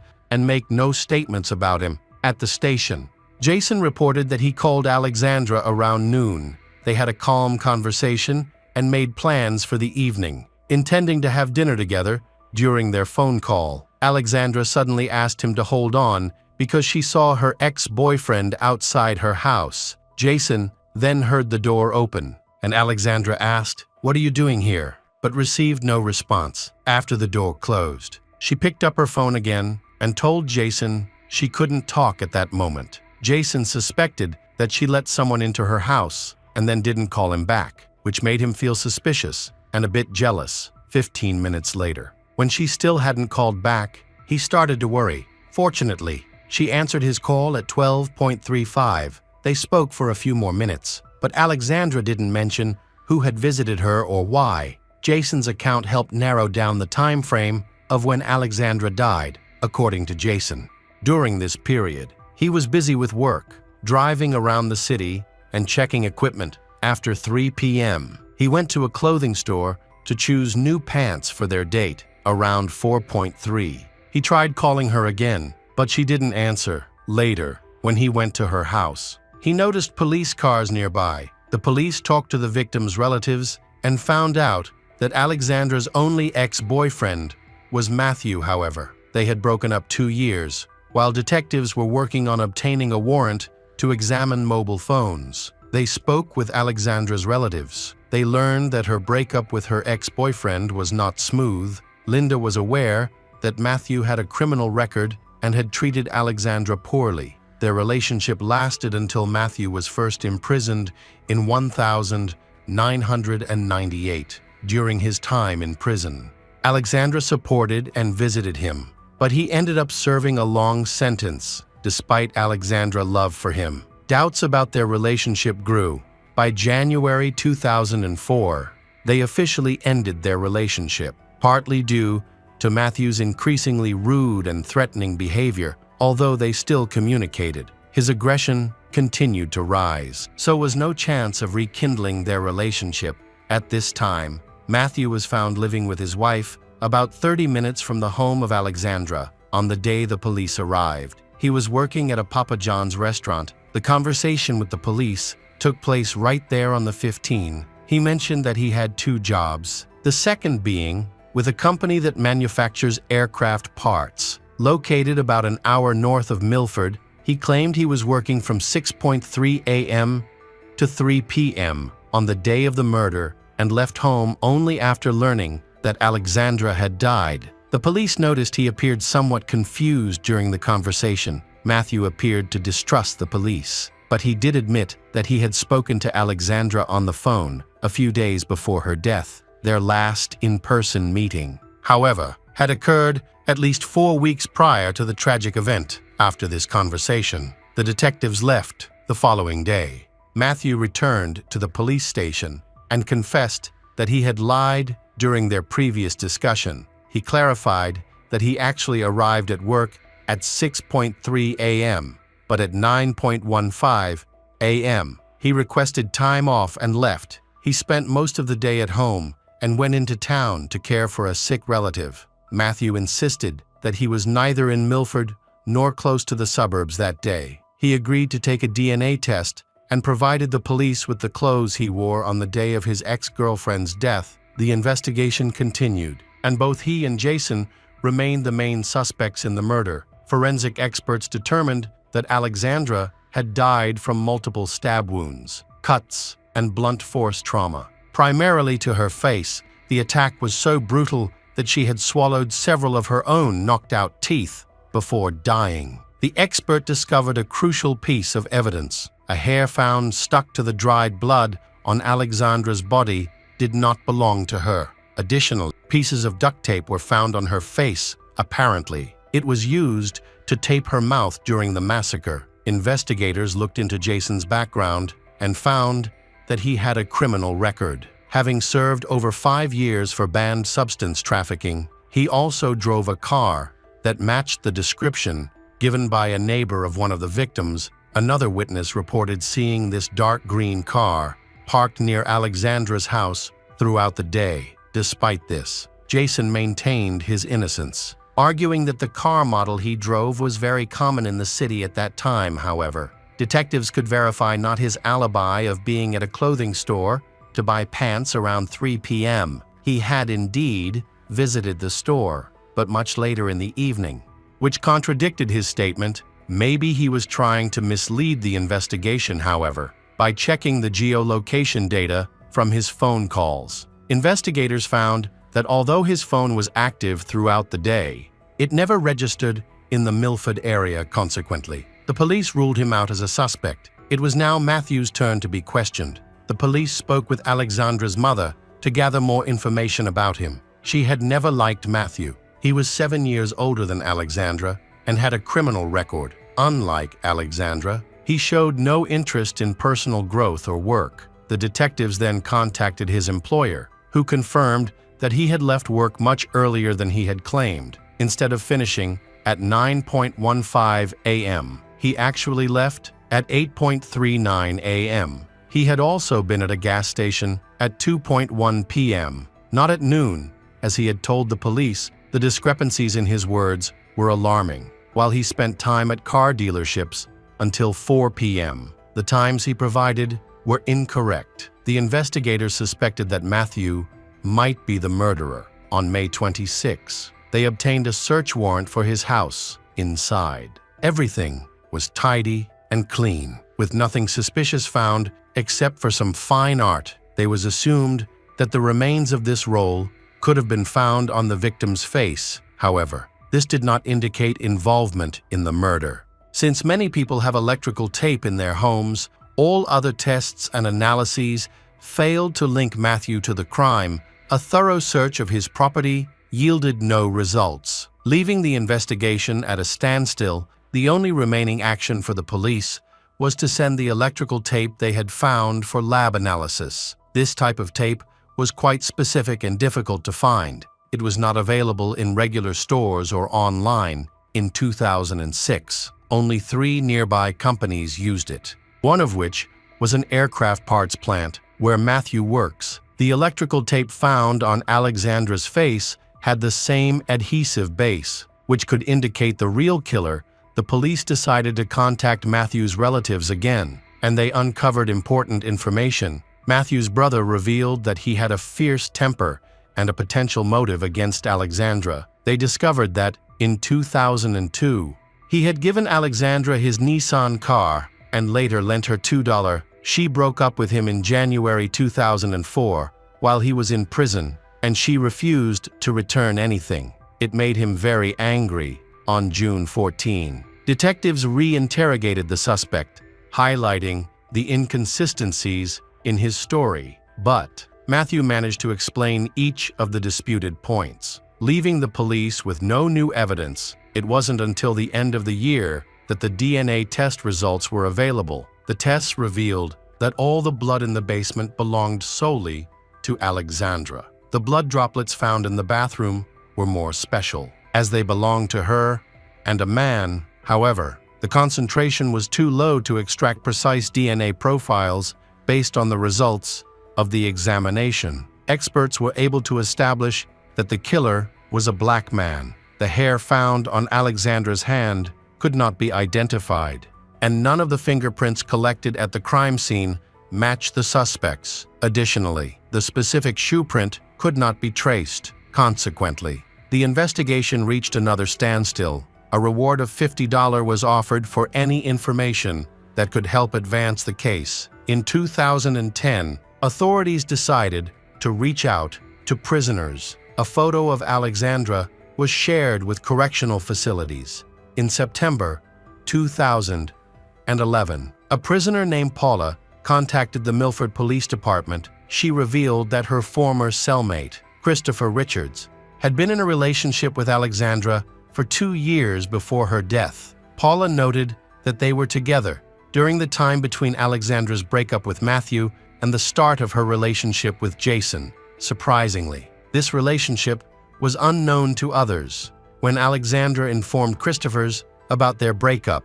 He was in prison. He became very angry and told his cellmate that he wanted to kill her. Once he was released, an investigation was launched to look into the situation, and they was discovered that the person who contacted the police had lied. Christopher did not know Alexandra, and there had been no communication between them, which would be unusual in a 2-year relationship. It seemed likely that this prisoner was trying to frame his cellmate. 2 weeks later, a bus driver named Jeremy, who had been friends with Alexandra for a long time, came forward with information. He reported that he had witnessed Alexandra receiving a threatening text from a man named Donovan. Donovan demanded repayment of money that Alexandra had lent him and threatened to kill her if she did not pay him back. Jeremy stated that this occurred just 2 weeks before her death, however. It appeared that Alexandra did not take these threats seriously. Ultimately,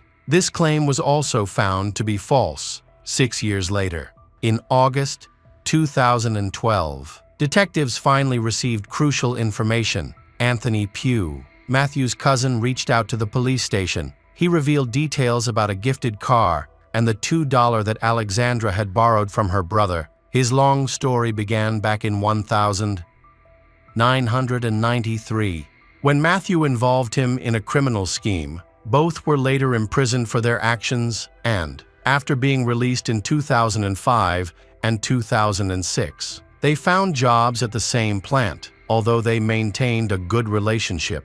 A year later, Matthew betrayed Anthony, leading to Anthony's imprisonment, so Anthony decided to take revenge by sharing the truth. Anthony disclosed that when Matthew broke up with Alexandra, he became obsessed with her and even considered killing her. Matthew planned to inject her with a lethal dose of drugs to make it look like an accidental overdose, however. Upon learning about her new relationship, he changed his mind and opted for a more violent method of murder. The brothers worked at the same aircraft factory where Matthew stole gloves and special tape to commit a crime. Police believe he wanted to profit from this information, and he later admitted it directly. Anthony sought not only $50, but also sought revenge on his brother.